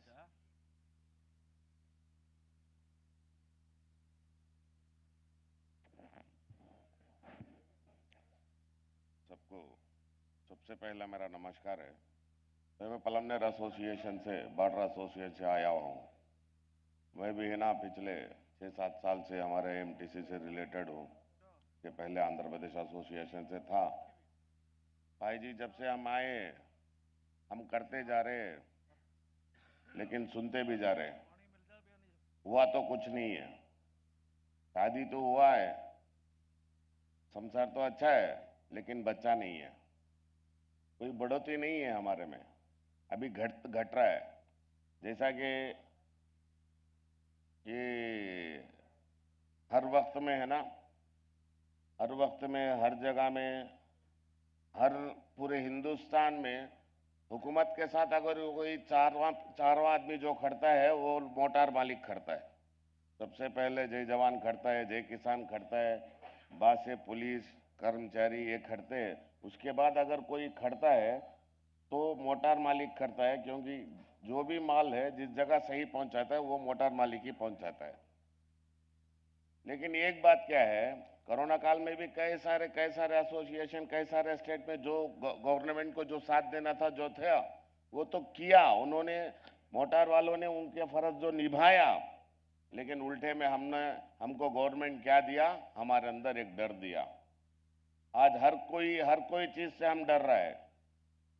Tax से डर रहा है, टायर से डर रहा है, डीजल से डर रहा है, आरटीओ से डर रहा है, पुलिस से डरता है, अभी कोई जो यहाँ तक के चोरों से, लुटेरों से, हमालियों से सबसे डरते डरते अब आखिरकार हम यहाँ तक पहुंच गए कि सीजरों से भी हम डरने लग गए। आज सीजर हमारा गाड़ी रोक रहा है साहब, 1-2 ड्यू के लिए गाड़ी रोक रहा है और हमारे लारी वालों से वो सीजिंग को रिलीज करने के लिए 14,000 रुपये वसूल कर रहा है साहब। उसका ड्यू 30,000 है, लेकिन गाड़ी रोक रहा है। 1-2 दिन के गाड़ी रोक के हमारे लारी ओनरों के पास 14,000 रुपये जबरदस्ती वसूल कर रहा है। हम इतने गिरे हुए हैं, हम इतने गिर चुके हैं कि उसको भी हम बात करने की ताकत हमारे में नहीं है, क्योंकि हमारे में एकता नहीं है, हमारे में एकता नहीं है। हम खाली इतना करो, आओ जाओ खाओ पियो मौज मस्ती, चलो हो गए, भूल गए बात। इसके अलावा तो कुछ भी नहीं है साहब। मैं छोटा हूं लेकिन बात बड़ी करता हूं, अगर कोई ये तो हम माफी भी मांगते हैं। आज हमारी हालत ये है साहब कि हम रात दिन मेहनत पड़ रहा है, रात दिन मेहनत पढ़ते हुए भी हमारे को कोई रिजल्ट नहीं आ रहा है साहब। यहां तक के हम नीचे गिर गए कि कल का दिन मेरा औलाद यहां पे बैठा है, मेरा औलाद यहां पे बैठा, मेरा बड़ा बेटा है 15 साल का है। अगर मैं उसको खुदा ना खाइश लारी सौंपूंगा तो वो मेरे को लात मारने के लिए तैयार है, क्योंकि तेरा लारी मेरे को जरूरत नहीं, मैं अपनी मर्जी अपना मजदूर देख लूंगा, तेरे लारी से मेरे को नुकसान है, फायदे की कुछ बात नहीं है। तो इसलिए साहब बुरा मत मानना। देखो आज पूरे हिंदुस्तान के अंदर मेरे हिसाब से तो 1 करोड़ 5 लाख लारियां तो होंगे, तो उसमें से ऑल इंडिया मोटर ट्रांसपोर्ट से कम 65 to 70% लारियां तो अटैचमेंट होगा। तो उसमें से मेरे हिसाब से 85% सिंगल डबल ओनर तो होंगे सब। तो इसलिए साहब हम आपसे रिक्वेस्ट करता है कि आप प्रधान हो और हमारे जो रात दिन जो वो युवा नेता है ना हमारे chairman Shanmugappa ji, he is not a old man, he is a gold man. अभी वो बच्चे बन के भाग रहे हैं। तो इसलिए हम क्या बोलता है साहब, आप हमारे सब के मातम, आप इन सब के आगे हम तुम्हारे हाथ जोड़ के विनती करता है कि हमारे मोटार फील्ड को भी थोड़ा बचा लो और हमको भी बचा लो साहब, क्योंकि हम थोड़ा तकलीफ में हैं। आप कोशिश करके ये कम से कम ये जो गवर्नमेंट जो टैक्स बना है वो तो भरना ही पड़ता है, लेकिन ये जो साइड इफेक्ट्स जो है, जो ये सीजिंग, ये इंश्योरेंस हाइक, ये जो है ना, इन पे थोड़ा ध्यान लगा के फौरन इन पर रोक लगाओ सर, वरना ये लोग भी हमारे को मारेंगे सर। वो दिन तो आएगा। इसलिए थोड़ा हम पे, मैं बोलो भैया आप इसकी का दिल दुखाया तो अल्लाह के उससे माफ करो। Paramvir Singh ji. Naveen ji, mic is working, mic working है। क्या नाम क्या नाम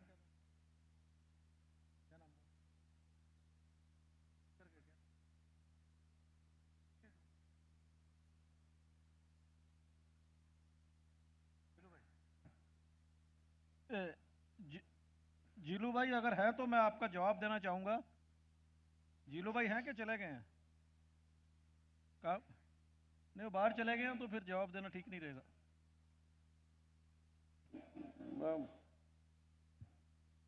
सम्मानीय अध्यक्ष और मंच में बैठे मेरे सीनियर, मैं एक नई समस्या की और एक ध्यान दिलाना चाह रहा हूं आपका कि आरटीओ चेक पोस्ट में आजकल रेवेन्यू को बढ़ाने के लिए एक नया तरीका खोज लिया है, जो बल साहब को मैंने व्हाट्सअप भी करा था।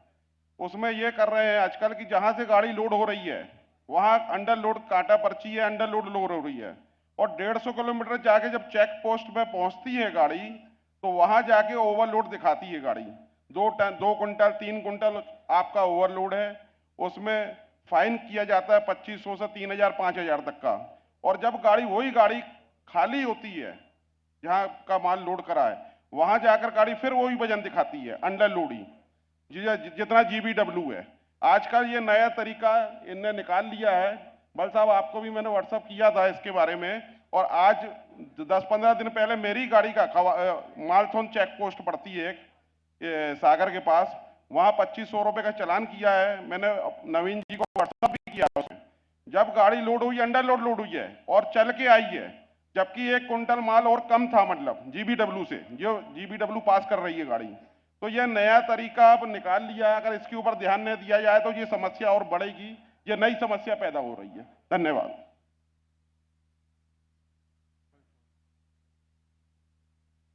Now in the list is Shri Ganeshan Kovilpatti. Please come on, guys.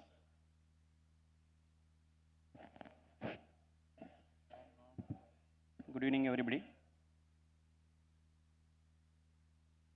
मैं Ganesh Kumar, Kovilpatti, Tamil Nadu.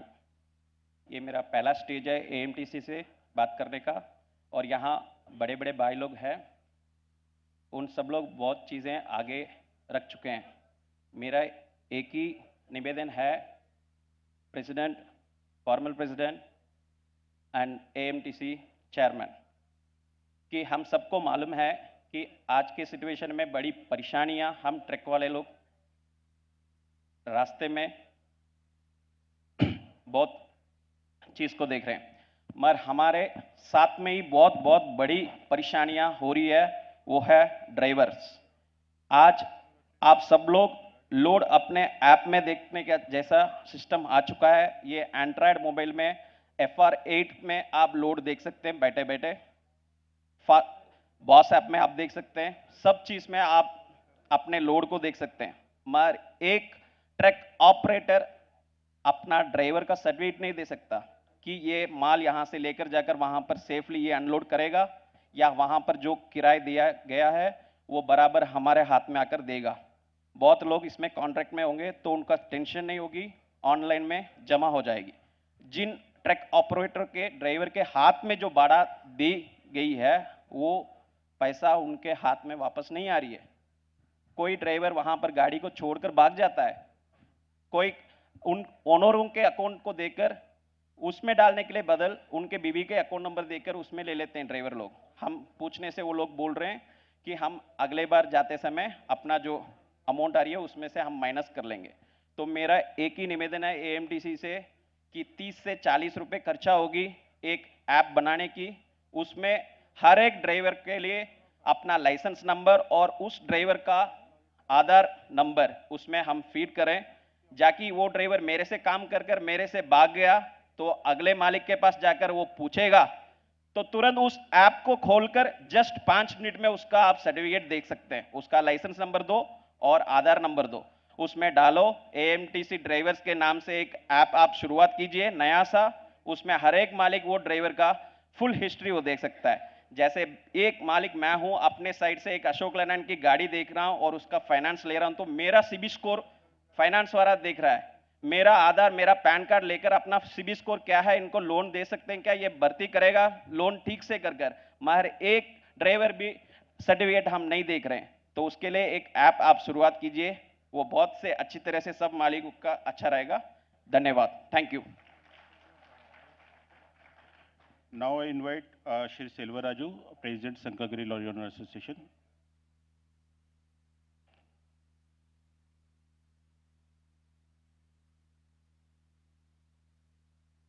Mr. Selvaraju, is he there?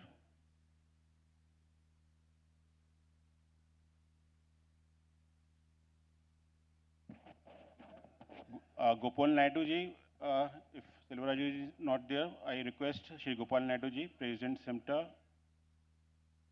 to please come on dais. He is also not there. KS Mani ji. KS Mani ji.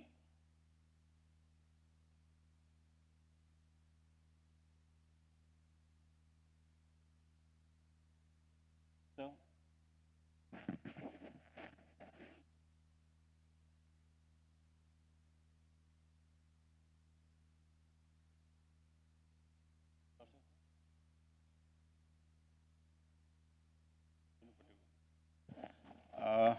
among us is Shri Chenupati Waziri. He will like to speak some subject on this agenda number 5.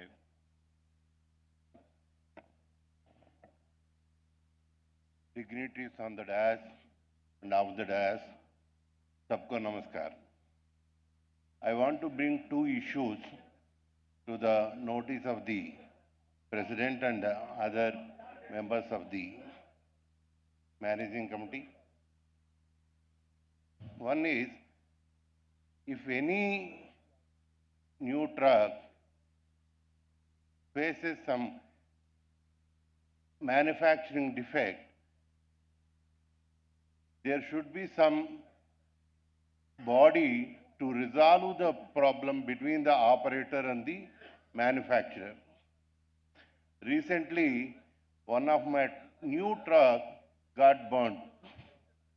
When I took it to Ashok Leyland, it happened with 3 people, not only with me.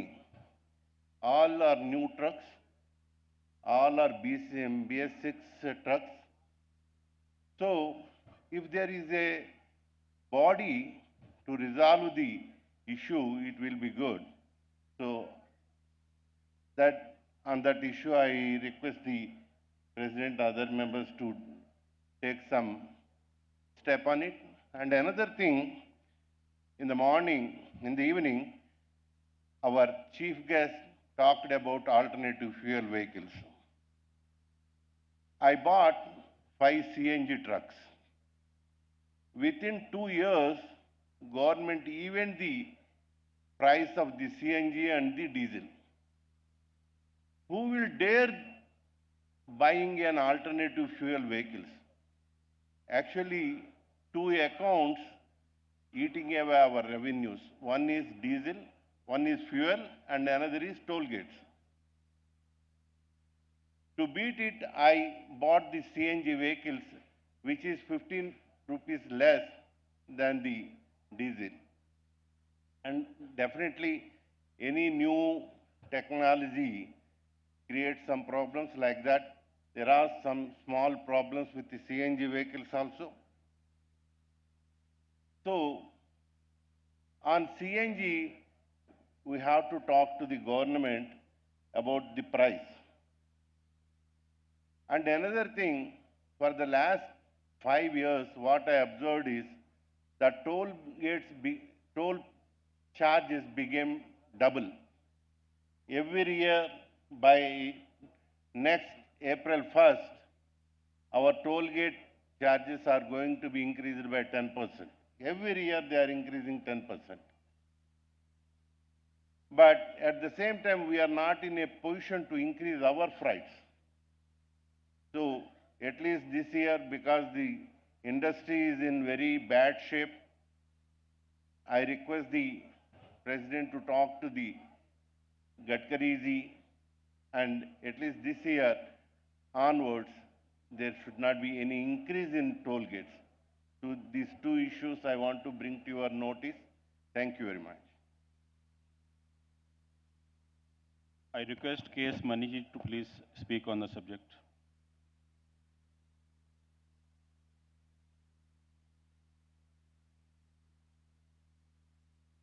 ಎಲ್ಲರಿಗೆ ನಮಸ್ಕಾರ. All India Motor Transport Congress MC members ಮತ್ತು ಅಧ್ಯಕ್ಷರು ನಮ್ಮ ಗುರೂಜಿ ಅವರಿಗೆ Hosapete lorry ಮಾಲೀಕರ ಸಂಘದ ವತಿಯಲ್ಲಿದ್ದ ಧನ್ಯವಾದಗಳು. ನನಗೆ ಹಿಂದಿ ಅಷ್ಟು ಸರಿಗೆ ಬರೋಂಗಿಲ್ಲ, ಕನ್ನಡದಾಗ ಮಾತಾಡ್ತೇನೆ.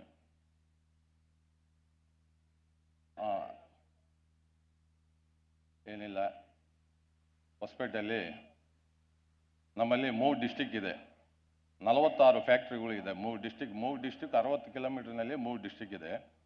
3 ಡಿಸ್ಟಿಕ್ನಲ್ಲಿ 64 ಫ್ಯಾಕ್ಟ್ರಿ ಇದೆ. Ballari, Vijayanagara district, Koppal district.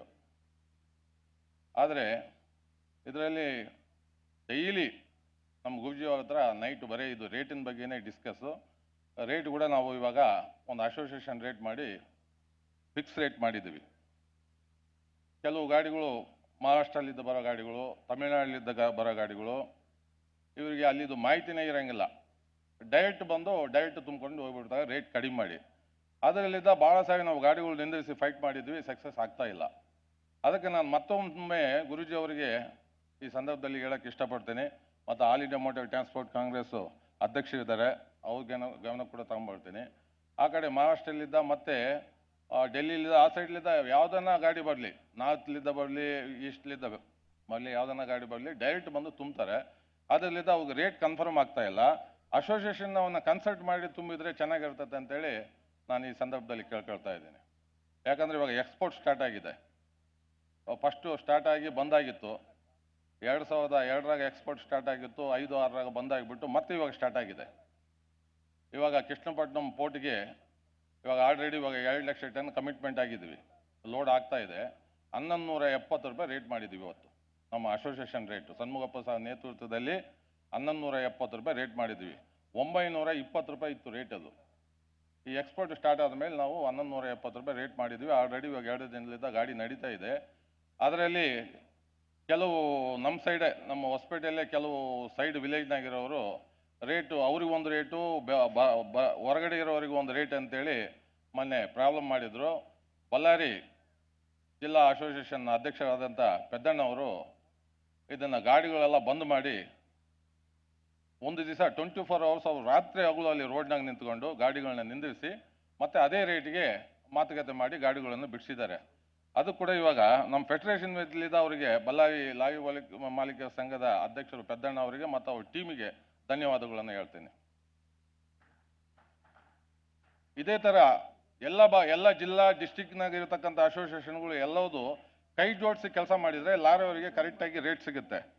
ಯಾಕಂದರೆ ಇವರು ಕೂಡ ಇವಾಗ ಆಲ್ ಇಂಡಿಯಾ ಮೋಟಾರ್ ಟ್ರಾನ್ಸ್ಪೋರ್ಟ್ ಕಾಂಗ್ರೆಸ್ನಲ್ಲಿ ಕೂಡ ಇವಾಗ ಅಧ್ಯಕ್ಷರಿದ್ದಾರೆ, ಅವ್ರ ಗಮನಕ್ಕೆ ತಗೊಂಡ್ಬರ್ತಾ ಇದ್ದೀವಿ. ಎಲ್ಲ ತಿಳಿಸ್ಬಿಟ್ಟು ಆ ಡಿಸ್ಟಿಕ್ನಲ್ಲಿ ಇರ್ತಕ್ಕಂಥ ಆರ್ಗನೈಸೇಷನ್ ರೇಟ್ ಕೇಳ್ಕೊಂಡು ಕನ್ಫರ್ಮೇಷನ್ ಮಾಡಿಕೊಂಡು ಲೋಡ್ ಮಾಡಿದರೆ ಚೆನ್ನಾಗಿರ್ತದೆ ಅಂತೇಳಿ ಈ ಸಂದರ್ಭದಲ್ಲಿ ಹೇಳಿ ನಾನು 2 ಮಾತನ್ನು ಮುಗಿಸ್ತೀನಿ. ಜೈ ಹಿಂದ್, ಜೈ ಕರ್ನಾಟಕ.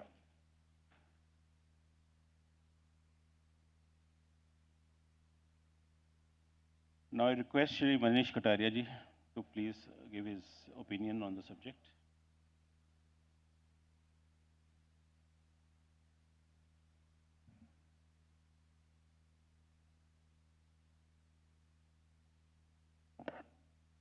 सम्मानित मंच,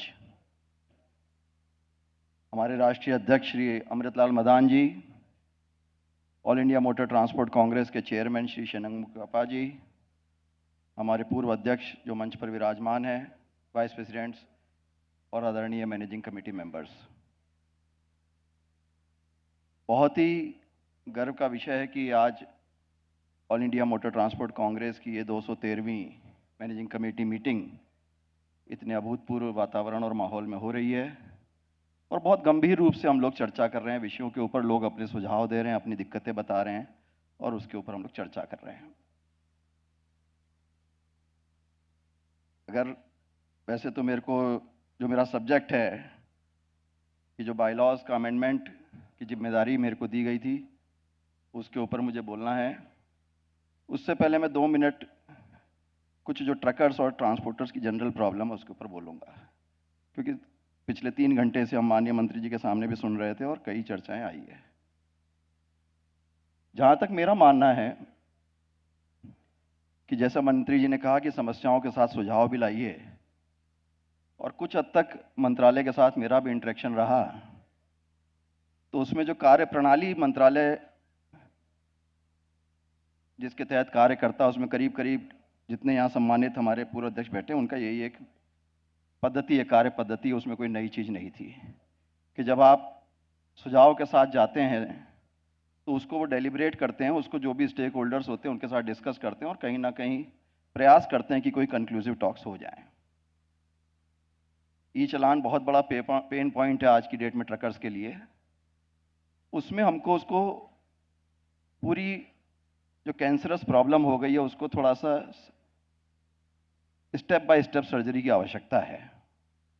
उसी कड़ी में UP motor Transport Congress, UP motor transporters association के माध्यम से हमने हाई कोर्ट इलाहाबाद में ऑलरेडी एक रिट पिटीशन दाखिल करी है और उसकी कॉपी हम सभी को शेयर करेंगे। और हम चाहेंगे कि अलग अलग राज्यों से, क्योंकि जो सब्जेक्ट है, जो enforcement of E challan system है, वो फेडरल स्ट्रक्चर में स्टेट का सब्जेक्ट है, हमको इस बात को समझना पड़ेगा। तो हम जो रिलीफ अगर सेंटर से मांगते हैं तो सेंटर पॉलिसी मैटर रिलीफ दे सकता है, सेंटर इम्प्लीमेंटेशन रिलीफ नहीं दे सकता। हमारी जो प्रॉब्लम है वो एनफोर्समेंट से रिलेटेड है, इंफ्रास्ट्रक्चर से रिलेटेड है, जिसके ऊपर कारण है। उसमें जो दो सबसे ज़्यादा चालान जिसके कारण दिक्कत आ रही है, जैसे अभी एक मध्य प्रदेश के सज्जन थे जबलपुर के, उन्होंने कहा कि 200 किलो में मेरा ओवरलोड निकाल दिया और 2500 का चालान हो गया। तो क्योंकि मध्य प्रदेश के वासी और मध्य प्रदेश की व्यवस्था को समझते हैं, लेकिन उनको कानूनी दृष्टिकोण ये भी समझना होगा कि ओवरलोड में जो पहला चालान है वो 20,000 से शुरू होता है। अगर आपकी गाड़ी को ओवरलोड की धारा में वो बंद करेगा तो 20,000 से नीचे तो शुरुआत ही नहीं कर सकता वो। अगर 1 किलो भी ओवरलोड है, जो 5% जो आपका GVW रजिस्टर्ड है, उसके बाद 5% की टॉलरेंस लिमिट है, और अगर आपने 5% को भी वायलेट कर दिया 1 किलो से भी, तो जो 5% की छूट है वो आपको नहीं मिलेगी और आपका मिनिमम फाइन जो है 20,000 से शुरू होगा। तो जो मध्य प्रदेश की व्यवस्था उसमें 2500 का चालान जो किया है, वो अगर आप उनसे चालान की कॉपी मांगेंगे कि कौन सी धारा में किया गया, कौन सी सेक्शन में किया गया, तो वो ओवरलोड की नहीं निकलेगी। उसमें उसने लगा दिया होगा कि प्रेशर ऑन लगाया, फलाना ढिकाना, कुछ भी 177 लगा दिया होगी, दूसरी धाराओं में चालान कर दिया होगा, ओवरलोड में नहीं हो सकता है।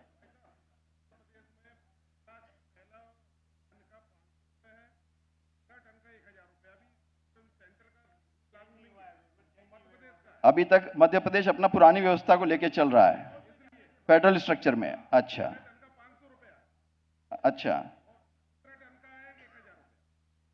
मैं आपसे फिर निवेदन करूंगा, एक बार आप उस पर्टिकुलर स्पेसिफिक चालान को ऑल इंडिया के ऑफिस भेजें जिसमें उस सेक्शन का रेफरेंस दिया हो, और उसको हम लोग प्रयास करेंगे कि समझें, क्योंकि हाँ नहीं सेक्शन तो 194 है, लेकिन 114-15 की 113-14 के बिना 194 नहीं हो सकता ना, 113-14 तो होना चाहिए पहले, तो 113-14 हुआ नहीं हुआ वो देखना होगा।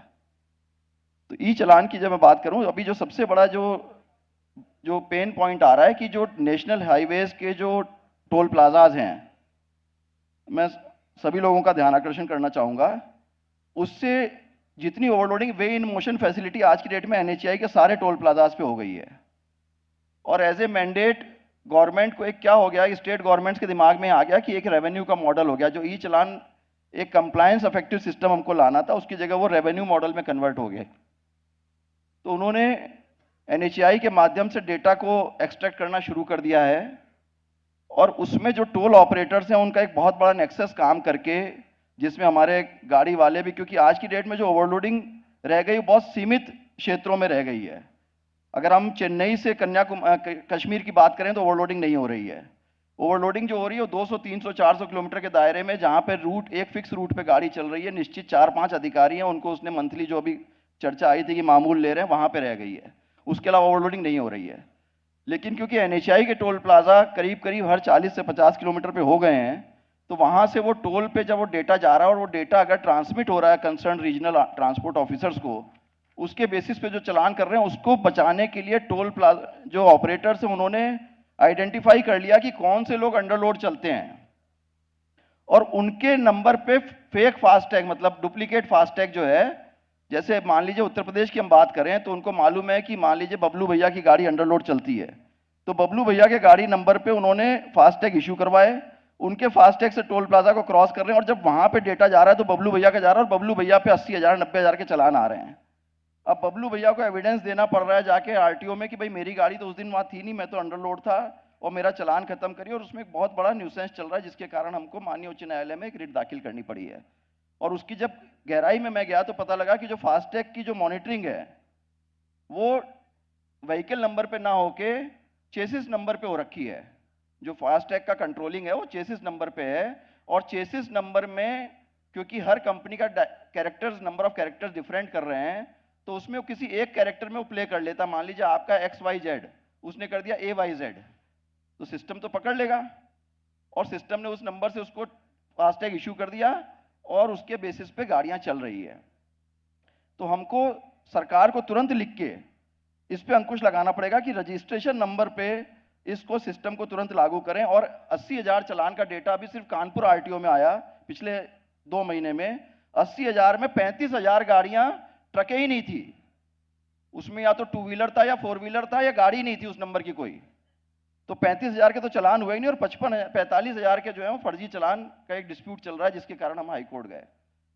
दूसरा जो सबसे बड़ा अब्यूज़ हो रहा है वो नो पार्किंग नो एंट्री के जो एरियाज़ हैं, वहाँ पे जब हमारी गाड़ी जाती है, हमारे जो शहरों में आज की डेट में, क्योंकि जो कस्टमर्स हैं हमारे हैं वो आज भी शहरों से अपने किराए की पुरानी दरों को बचाने के चक्कर में शहर से बाहर नहीं आ रहे हैं, डाइवर्ट नहीं हो रहे हैं।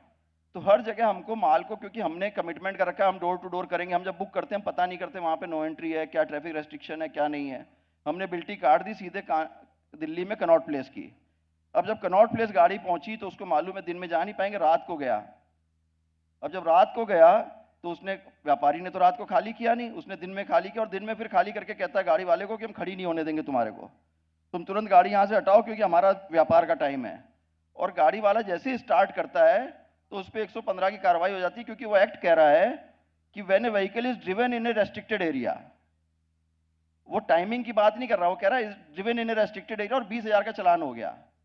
तो सरकार को नीति के तहत हमको ये बात करनी होगी कि जहां जहां व्यापारिक ऐसे स्थल हैं, जब तक वहां पे पार्किंग की सुविधाएं और ऐसी व्यवस्थाएं डेवलप नहीं हो जाती कि ट्रकों को नो एंट्री, जहां लिमिटेड ट्रैफिक रेस्ट्रिक्शंस आ रहे हैं, उसी क्लॉज में ये भी लिखा है कि ऐसे पुल जो बहुत खतरनाक या डैमेज हो गए उन पे अगर कोई वाहन पकड़ा जाता है, कोई ऐसी सड़क के स्ट्रेच है जहां पे बहुत बड़ी दिक्कत हो गई, जहां पे जाने से जनमानस को खतरा है, उसके कारण ये लॉ लगाया गया था। लेकिन उसमें और की जगह कॉमा लगा हुआ है, तो जो अधिकारी पढ़ते हैं वो दोनों को पढ़ रहे हैं, तो उसमें सीधे 20,000 का चालान है। लखनऊ में आप जाइए, आप शहीद पथ पे दिन में चले गए तो उसने फोटो खींच ली तो 20,000 का चालान हो गया, क्योंकि वो कह रहा है फाउंड ड्रिवन इन ए रेस्ट्रिक्टेड एरिया।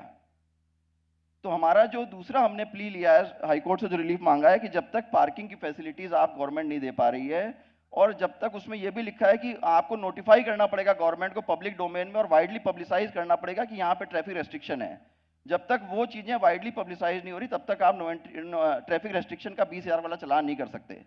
तो ये व्यवस्थाएं मैं चाहूंगा कि जैसे पैटर्नकर साहब ने भी कहा कि क्योंकि ये फेडरल स्ट्रक्चर में स्टेट का सब्जेक्ट है, हर स्टेट से जो भी स्टेट एसोसिएशन हैं वो अपने अपने लेवल से उसके ऊपर एक रिट पिटीशन दाखिल करें, ताकि केंद्र सरकार के ऊपर वो एक्ट में जब तक अमेंडमेंट नहीं आएगा तब तक ये नहीं होगा, एक्ट का इशू है।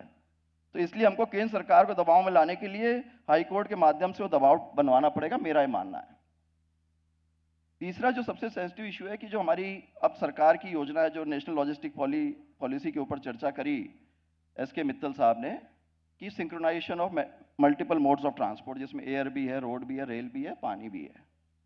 अब सबसे जो हम मेजर अपने कॉम्पिटिटर मानते हैं रोड और रेल के बीच में हम सबसे बड़ा एक मानते हैं कि रोड और रेल जो है दोनों आपस में, सरकार की एक मंशा है कि दोनों इंटरलिंक हो जाएं, सिंक्रोनाइज हो जाएं। उसमें अगर रेलवे से कोई माल का नुकसान होता है तो उसमें अधिकतम जो नुकसान की कीमत है वो 50 रुपए प्रति किलो डिफाइंड है, और जब सड़क से माल का नुकसान हो रहा है तो वो कहता है इफ फाउंड नेग्लिजेंट, तो वो अनलिमिटेड लिमिट है आपकी, 10 times in case of total loss है, सब्जेक्ट टू कि यू आर नॉट नेग्लिजेंट, कि आपको ये प्रूव करना पड़ेगा कि आप नेग्लिजेंट नहीं, और वो प्रूव आप करने में असमर्थ होंगे। तो उसके कारण आपको कितनी लागत, आपके ऊपर कितना बर्डन है। तो ये हाई टाइम है कि हम सरकार से कहें कि जब आप इंटर मॉडल और मल्टी मॉडल कनेक्टिविटी की बात कर रहे हैं तो आप सिंपल कर दें कि जो रेल की जो नीति है वो रोड पे भी लागू कर दें, हमको कुछ नहीं चाहिए, कि जब हमारे दोनों पक्ष एक हैं तो आप उसको एट पार कर दें सबको, ताकि ये कोई इशू ना रहे कि आदमी, क्योंकि ये जब हम रेल और रोड को सिंक्रोनाइज करेंगे तो हम ये प्रूव करने में असमर्थ होंगे कि माल रेल में डैमेज हुआ या रोड पे डैमेज हुआ। व्यापारी तो हमको तब पकड़ेगा जब उसके दरवाजे पे माल आएगा, हो सकता है कि बीच में ज्यादा पार्ट हमने रेलवे से कवर किया हो, रेलवे कहेगी हम 50 रुपए किलो से ज्यादा देंगे नहीं, और आप कहेंगे कि 5 करोड़ की पेटी थी, हमारे 5 करोड़ दे दीजिए। तो इसके ऊपर एक गंभीर चिंतन की आवश्यकता है। अब मैं अपने मूल मुद्दे पे आता हूं कि जो जिम्मेदारी मुझे दी गई थी, बायलॉज जो हमारे आर्टिकल्स ऑफ एसोसिएशन हमारे all India Motor Transport Congress के हैं, उसमें मैं कुछ संशोधन प्रस्तावित करूं, तो उसके ऊपर काफ़ी गहन चिंतन मेरे द्वारा किया गया, और हमने कुछ सहयोगी भी लिए उसमें, जिसमें मैंने प्रयास किया कि करीब करीब हर जोन से एक एक सहयोगी लूं, और मैंने उनसे चर्चा भी करी। और उसमें जो मूल सुझाव अभी तक मुझे प्राप्त हुए, जिनको मैं फॉर्मली इस मीटिंग के बाद एक बार सबको सर्कुलेट भी करूंगा कि लोग अपने उस पर ओपिनियन भेज दें, कोई भी कमेंट्स हो, सजेशंस हो, भेजें, ताकि हम फाइनल ड्राफ्ट को रिलीज कर सकें। तो फर्स्ट ड्राफ्ट हम इसी वीक में आपको रिलीज टारगेट है कि अगले होली के आसपास हम आपको फर्स्ट ड्राफ्ट रिलीज कर देंगे। तो मूल पॉइंट जिन पे वो परिवर्तन आएंगे, मैं आपको उनसे एक बारे में बताना चाहता हूँ कि जो साइज ऑफ ऑफिस बेयरर्स है, अभी जो हमारा साइज ऑफ ऑफिस बेयरर्स है उसको हम बढ़ा के 11 करने की प्रस्ताव कर रहे हैं, जिसमें एक प्रेसिडेंट, 4 वाइस प्रेसिडेंट चारों जोन से, क्योंकि प्रेसिडेंट के पास पूरा देश है तो वो जोन एक तरह से अधूरा रह जाता है जहां से प्रेसिडेंट आ जाता है कि डे टू डे अफेयर्स के लिए कोई, क्योंकि जो प्रेसिडेंट होता है मेरा मानना ये है कि उसकी जिम्मेदारियां पूरे देश के प्रति हो जाती है, तो वो एक जोन जो है एक अधूरा छूट जाता है।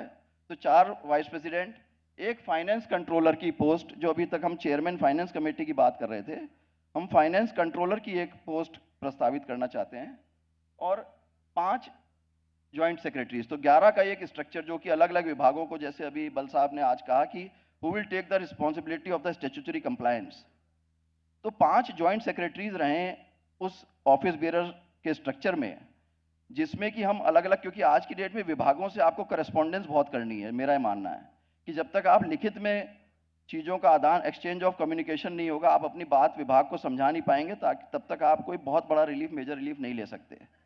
तो 5 ज्वाइंट सेक्रेटरीज की बात हम प्रस्तावित करना चाहते हैं कि जिसमें अलग अलग विभागों को, फिर जैसा भी ऑफिस बेयरर्स की कमेटी निर्धारित करेगी, मैनेजिंग कमेटी, और ये सारी पावर्स जो हैं, जब मैनेजिंग कमेटी इलेक्टेड स्ट्रेंथ आ जाएगी, उस इलेक्टेड स्ट्रेंथ का 20% ऑफ द साइज एक कॉप्ट मेंबर्स का भी, जैसे मान लीजिए आपको लगता है कि कुछ ऐसे लोग हैं जिनको कि हमारे को आवश्यकता है, तो जो मैनेजिंग कमेटी का साइज है वो अभी हमारा 151 से 200 के बीच में वेरी कर रहा है, उसको 250 पे हम ले जाना चाहते हैं कि आप पूरे देश का हमारा संगठन बड़ा हो रहा है, हमारे लोग, हमको ज़्यादा से ज़्यादा चाहिए काम करने वाले, और उस पर 20% हमने कॉप्ट मेंबर्स ले लिया, तो जो मैनेजिंग कमेटी का साइज है वो 300 तक हम इसको पहुंचा सकते हैं। ये हमारी मैक्सिमम लिमिट रहेगी जब तक कि उसको फ्यूचर में कभी रिवाइज ना कर दिया जाए।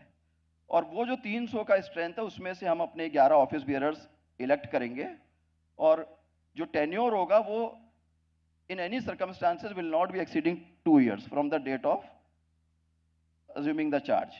तो जो भी कमिटीज बनेंगी, जो भी आएंगे, उनको वो जो अधिकतम प्रभार होगा वो 2 साल का होगा। और इसके बाद ये पूरी मैनेजिंग कमेटी को ये भी पावर्स होगी कि जो राज्य स्तर पे स्टेट कन्वीनर्स और डिस्ट्रिक्ट लेवल कन्वीनर्स को नॉमिनेट कर पाएं, और उनको वो सिलेक्ट करेंगे आम मेंबर्स नहीं, ऐसे मेंबर्स जो कि स्टेट लेवल एसोसिएशंस को हेड कर रहे हैं या अच्छा कार्य कर रहे हैं स्टेट में, उनमें से कुछ लोगों को हम स्टेट कन्वीनर के तौर पे ऑल इंडिया के, क्योंकि एक बात चली उसमें हम इस तरह की बात को लाना चाहते हैं। और इसमें भी जो अधिकतम कार्यभार, जो प्रभार रहेगा वो 2 वर्ष का ही कार्यकाल रहेगा जो उस मैनेजिंग कमेटी का रहेगा। जैसे ही मैनेजिंग कमेटी गई तो आपका भी वो ऑटोमेटिकली आपका समाप्त हो गया, और नए वाले जो कमेटी आएगी वो नए, हो सकता है आपको कंटिन्यू करे और नए को चार्ज करे। उसमें एक अच्छा सुझाव है, ठीक है, सुझाव में जब अभी मांगे जाएंगे आप दीजिएगा पेटनकर साहब। और उसमें एक अच्छा सुझाव अभी आया था कि कहीं ना कहीं संस्था को अर्निंग भी चाहिए, तो अगर इस पर हम कोई फीस भी अगर लगा पाएंगे तो उस पर भी चर्चा मैं चाहूँगा लोगों से कि लिखित में सुझाव दे दें, ताकि हम इसमें एक फी स्ट्रक्चर भी डिफाइन कर पाएं कि अगर जो भी ऐसे स्टेट कन्वीनर्स या डिस्ट्रिक्ट लेवल कन्वीनर्स बनते हैं, ताकि उनका एक जुड़ाव रहे। संस्था का आय का एक साधन तो जरूरी है, लेकिन कहीं ना कहीं जब आप पैसा कुछ दे देते हैं, भले ही आप जैसे कोई 200 रुपये का भी टिकट खरीद लें, तो आपकी एक जिम्मेदारी हो जाती है कि भाई 200 रुपये का मैंने टिकट खरीदा है, तो आपकी कुछ एक्सपेक्टेशन हो जाती है, कुछ जिम्मेदारी हो जाती है, तो उसके तहत हम उसको बढ़ाना चाहते हैं। और ये जो 11 लोगों के ऑफिस बेयरर्स होंगे, यही बोर्ड ऑफ डायरेक्टर्स कॉन्स्टिट्यूट हो जाएगा। जो all India Motor Transport Congress क्योंकि एक कंपनी है, तो ये हमारा जो है बोर्ड ऑफ डायरेक्टर्स हो जाएगा, बाय डिफेक्टो ये बोर्ड ऑफ डायरेक्टर्स हो जाएंगे, और वो पुराने जो बोर्ड के हैं वो बाहर आ जाएंगे। और इसी के साथ जो स्टेट कन्वीनर और 250 मैंने आपको बता ही दिया। जो फाइनेंशियल पावर्स हैं जो कमेटी के पास रहेगी, एक तो फाइनेंशियल पावर जो डे टू डे एक्सपेंसेस और जो रूटीन एक्सपेंसेस होते हैं, उसमें अभी तक जो इंडिविजुअल लेवल के पावर्स है उसको खत्म करके हम ऑफिस बेयरर्स की जो कमेटी है, जो 11 लोगों की टीम है, उसको रूटीन मैटर्स की सारी पावर्स उसको दे रहे हैं कि वो लोग अपने उस पर बैठ के डिसीजन लें, और जब तक वो 11 लोगों की कंसेंसस नहीं बनती तब तक कोई फाइनेंशियल खर्चे जो हैं रूटीन वाले जो हैं वो होते रहे, मतलब उनकी जानकारी में होने चाहिए जो भी खर्चे हैं, और अगर कोई भी मेजर एक्सपेंसेस आ रहे हैं तो that should be brought into the knowledge of managing committee, और उसके बाद ही वो होगा। जिस दिन उनका टेन्योर के 21 महीने पूरे हो जाएंगे, उसके बाद फाइनेंशियल पावर्स जो हैं वो लिमिटेड हो जाएंगी, रेस्ट्रिक्टेड फाइनेंशियल पावर्स हो जाएंगी। उनको कोई भी नया एक्टिविटी के पावर्स नहीं रहेंगी, वो लिमिटेड फाइनेंशियल पावर्स रहेगी for day to day affair. जो तनख्वाह है, कोई मेंटेनेंस चार्जेस हैं और ये सब चीज़ें जो हैं वो जब तक इलेक्शन कंडक्ट नहीं हो जाता तब तक वो लिमिटेड पावर्स रहेंगी। ऐसा एक सुझाव है।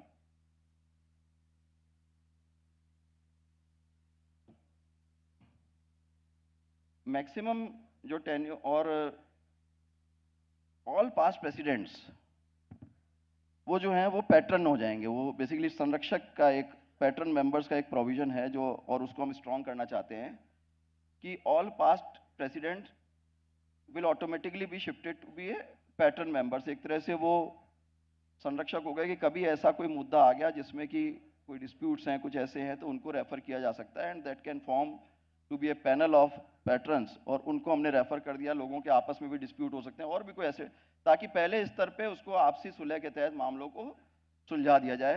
तो पास्ट प्रेसिडेंट्स को पैटर्न के लेवल पे हम ले जाने का एक प्रस्ताव ला रहे हैं।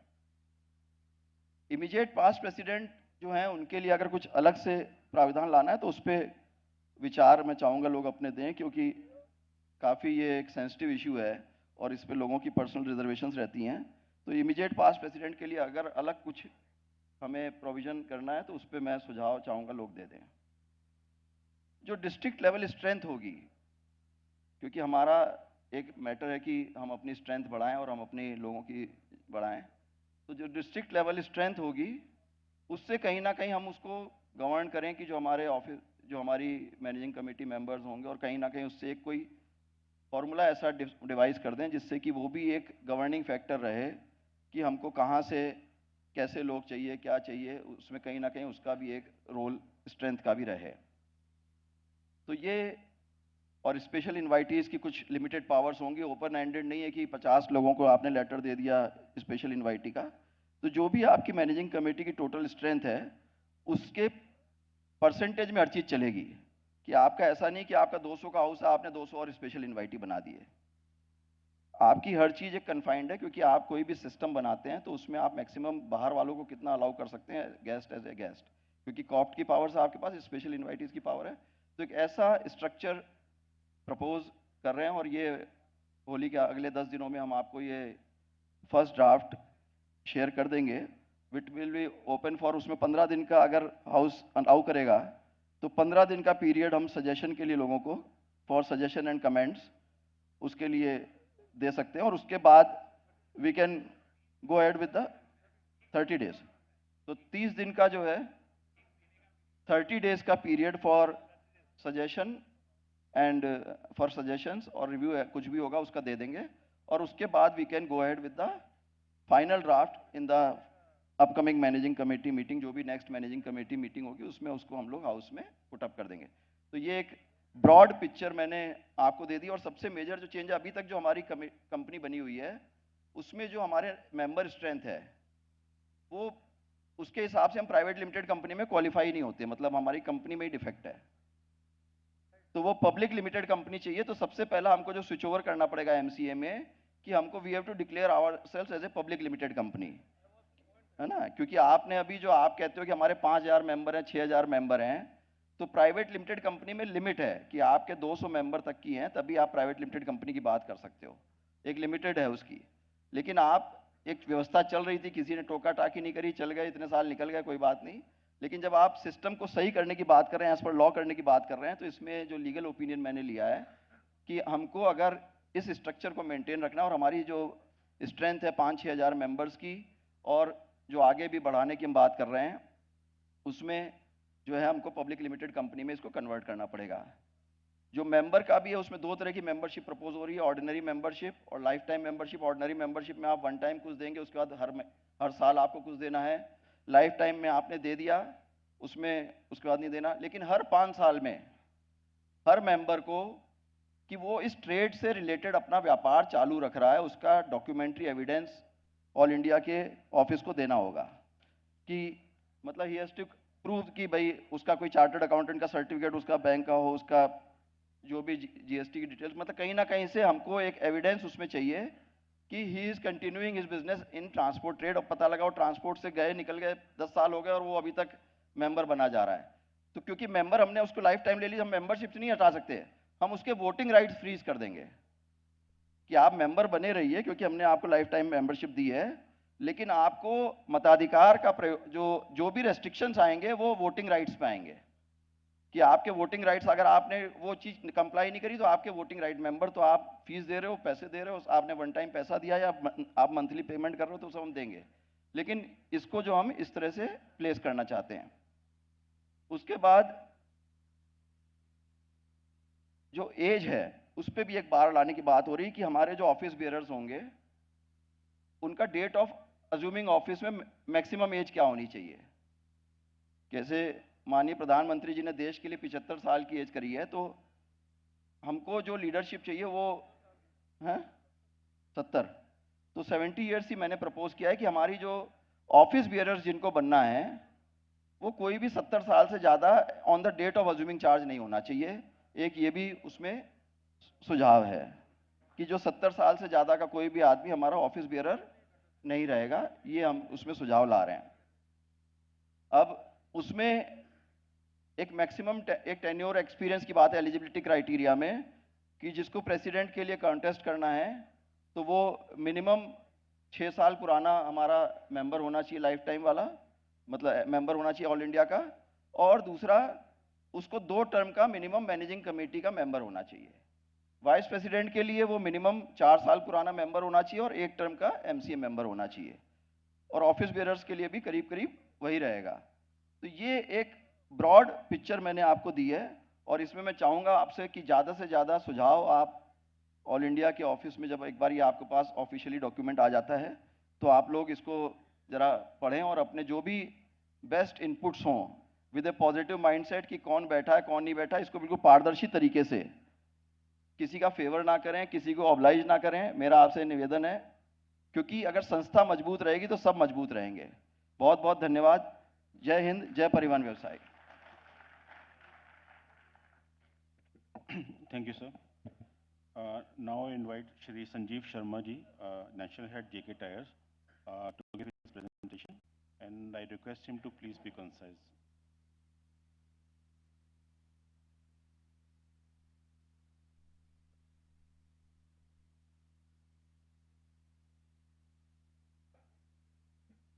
Thank you for giving me time, right? And I know there are wonderful speakers and there are a lot of learning from person like me who is not a transporter, but I have been with you guys for over 25 years. Thanks for giving me so much love, affection, and so wonderful leaders to you.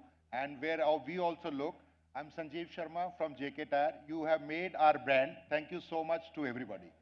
So, especially the chairman sir and the president sir, I'm obliged because you have given me, I know how much people are tired now, so it doesn't look nice to become on the stage, but since I was here since morning, so me and my team has gained a lot, and I tell you one thing, you are a powerful body, really very powerful and respectful, very, very respectful. I'm as an outsider, I'm saying how much respect you gather around the communities, around from the manufacturer also, and I'm so happy to be associated with you.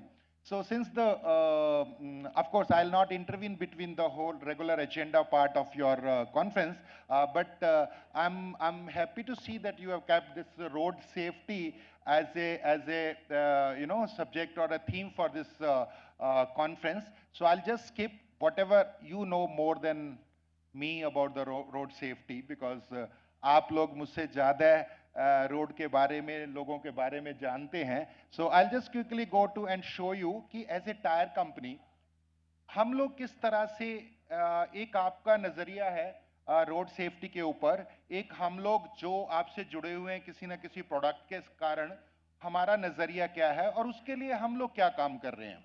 और मुझे याद है इन चीज़ों के ऊपर 2011 में शानु गप्पा जी हमारे मैसूर फैक्ट्री में आए थे, हमारे R&D सेंटर में आए थे, So there also we had a discussion. बहुत साल हो गए, 11-12 साल हो गए उस बात को, and then we meet many people. So they talk on different subject at different times.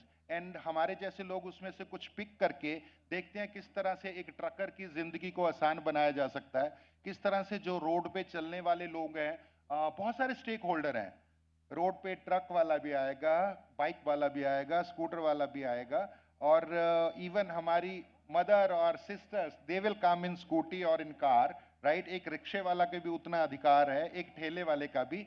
तो सारे स्टेक होल्डर्स के लिए एक ऐसा बनाया जाए जिसमें समय जरूर लगेगा, लेकिन आपकी कोशिशें और उस तरह से हमारे एज ए प्रोडक्ट बनाने की जो कोशिशें हैं उसमें हम कुछ ऐसा कर रहे हैं। एक ऐसा सब्जेक्ट है जिसके ऊपर बड़ा पेन पॉइंट है, आप सब लोग उसके बारे में मुझसे ज़्यादा जानकारी रखते हैं, लेकिन कुछ नहीं कर नहीं पाते थे क्योंकि इतना बड़ा विशाल देश है, इतने ज़्यादा बड़ी ट्रकर्स और इतने फ्लीट्स हैं यहाँ पर, राइट।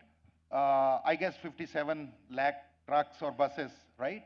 और फिर टायर समझ लो कितने होंगे।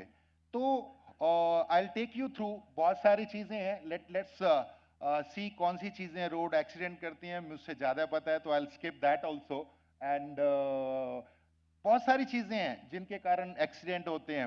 We can move forward, it could be over speeding, it could be drunk driving and distraction के बारे में एक स्पीकर ने बहुत अच्छा बोला था इसके ऊपर, I remember. And then comes the tyre failure.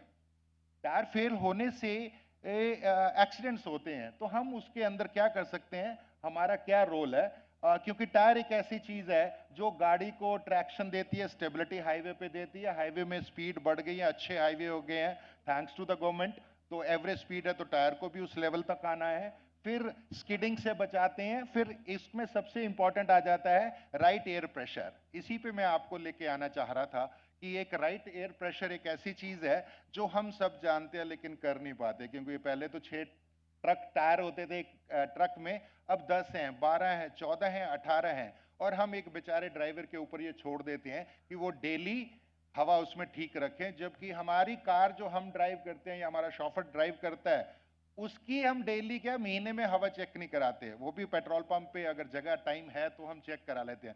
So this a problem, और हमें एज ए टायर कंपनी इस प्रॉब्लम को समझा और उसके लिए वी डिवाइस समथिंग, उसके लिए एक मेड इन इंडिया और टेक्नोलॉजी सॉल्यूशन दिया, क्योंकि कम हवा ज़्यादा हवा से टायर फटते हैं और एक्सीडेंट होते हैं, रन फ्लैट होता है और बहुत सारे टायर सेट ऑन रिम हो जाते हैं, तो आप में से कुछ लोग बोलते हैं और टायर खराब है, तो बहुत सारी समस्याएं हैं, ओके। और हमारे आपके कुछ टायर हम पास कर देते होंगे, कुछ टायर हम रिजेक्ट कर देते होंगे, हमारा इंजीनियर अपनी सोच से चलता है। So we are I will show you one AV what solution we have brought, और ये बाहर डिस्प्ले भी है, और मैं आपसे बात कर रहा हूं तो इसका मतलब आज 1.5 लाख ऐसे सेंसर ट्रकों में चलने के बाद 3 साल बाद मैं आपको ये कमर्शियली शेयर कर रहा हूं AV। Just see this. अब उसके बाद इसके प्रोडक्ट के बहुत सारे और भी मॉडल है, just see this. Sound please.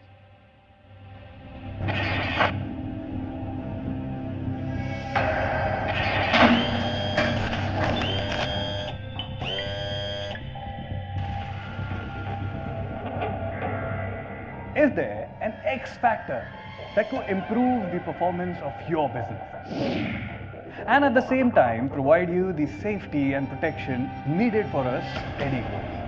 Well, here is the answer. It's the good health of your tires. As you know, tires make a huge difference in running a business. Let me begin by asking you some factual questions about your own business. How often does a vehicle break down because of tire-related issues? Maybe due to a run flat or over or under inflation. Actually, this halt could cost us a lot.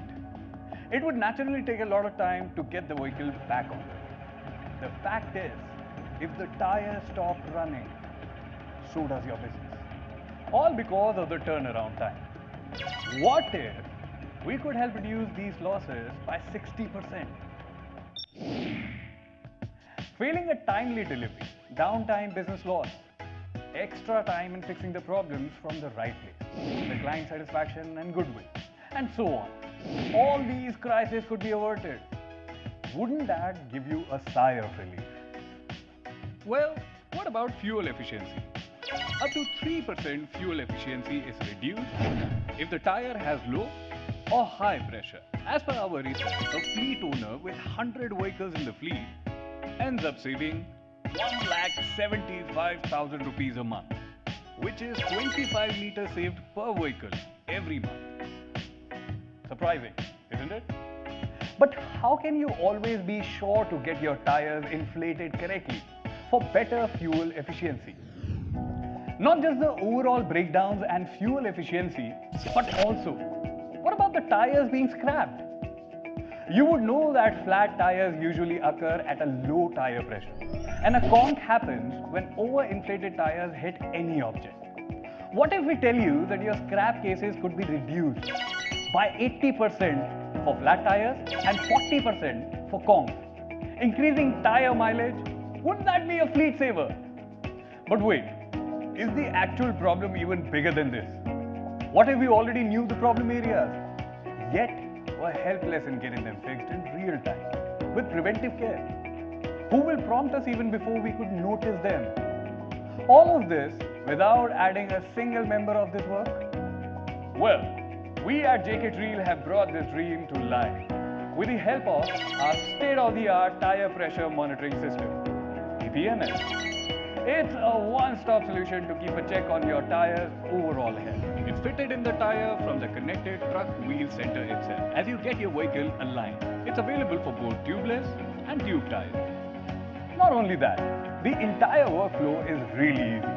Firstly, the Treel sensor is installed in the tire, and then the installed smart tire sensor keeps a check on tire's air pressure, temperature, and motion. Then, a signal is wirelessly sent to the TMAS app. The app, when opened, gives a dashboard view of driving, average fuel consumption, insurance reminders, and much more.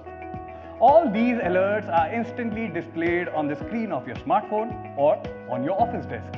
Just like other automotive innovations like GPS, ABS, and vehicle diagnostics, Tire Pressure Monitoring System is a next-gen technology for all fleet operators and OEMs in this business. It enables you to track, monitor, and optimize your fleet's tire management from anywhere. We join the efforts to save our environment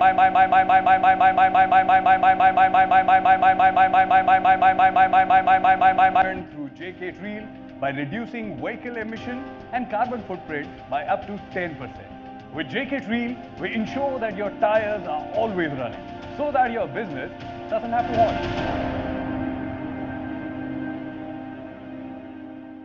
So that was I wanted to share with you, and you can connect with us to take more advantage. So thank you so much for giving me time, and wonderful having you for the day here, right? Thank you, sir.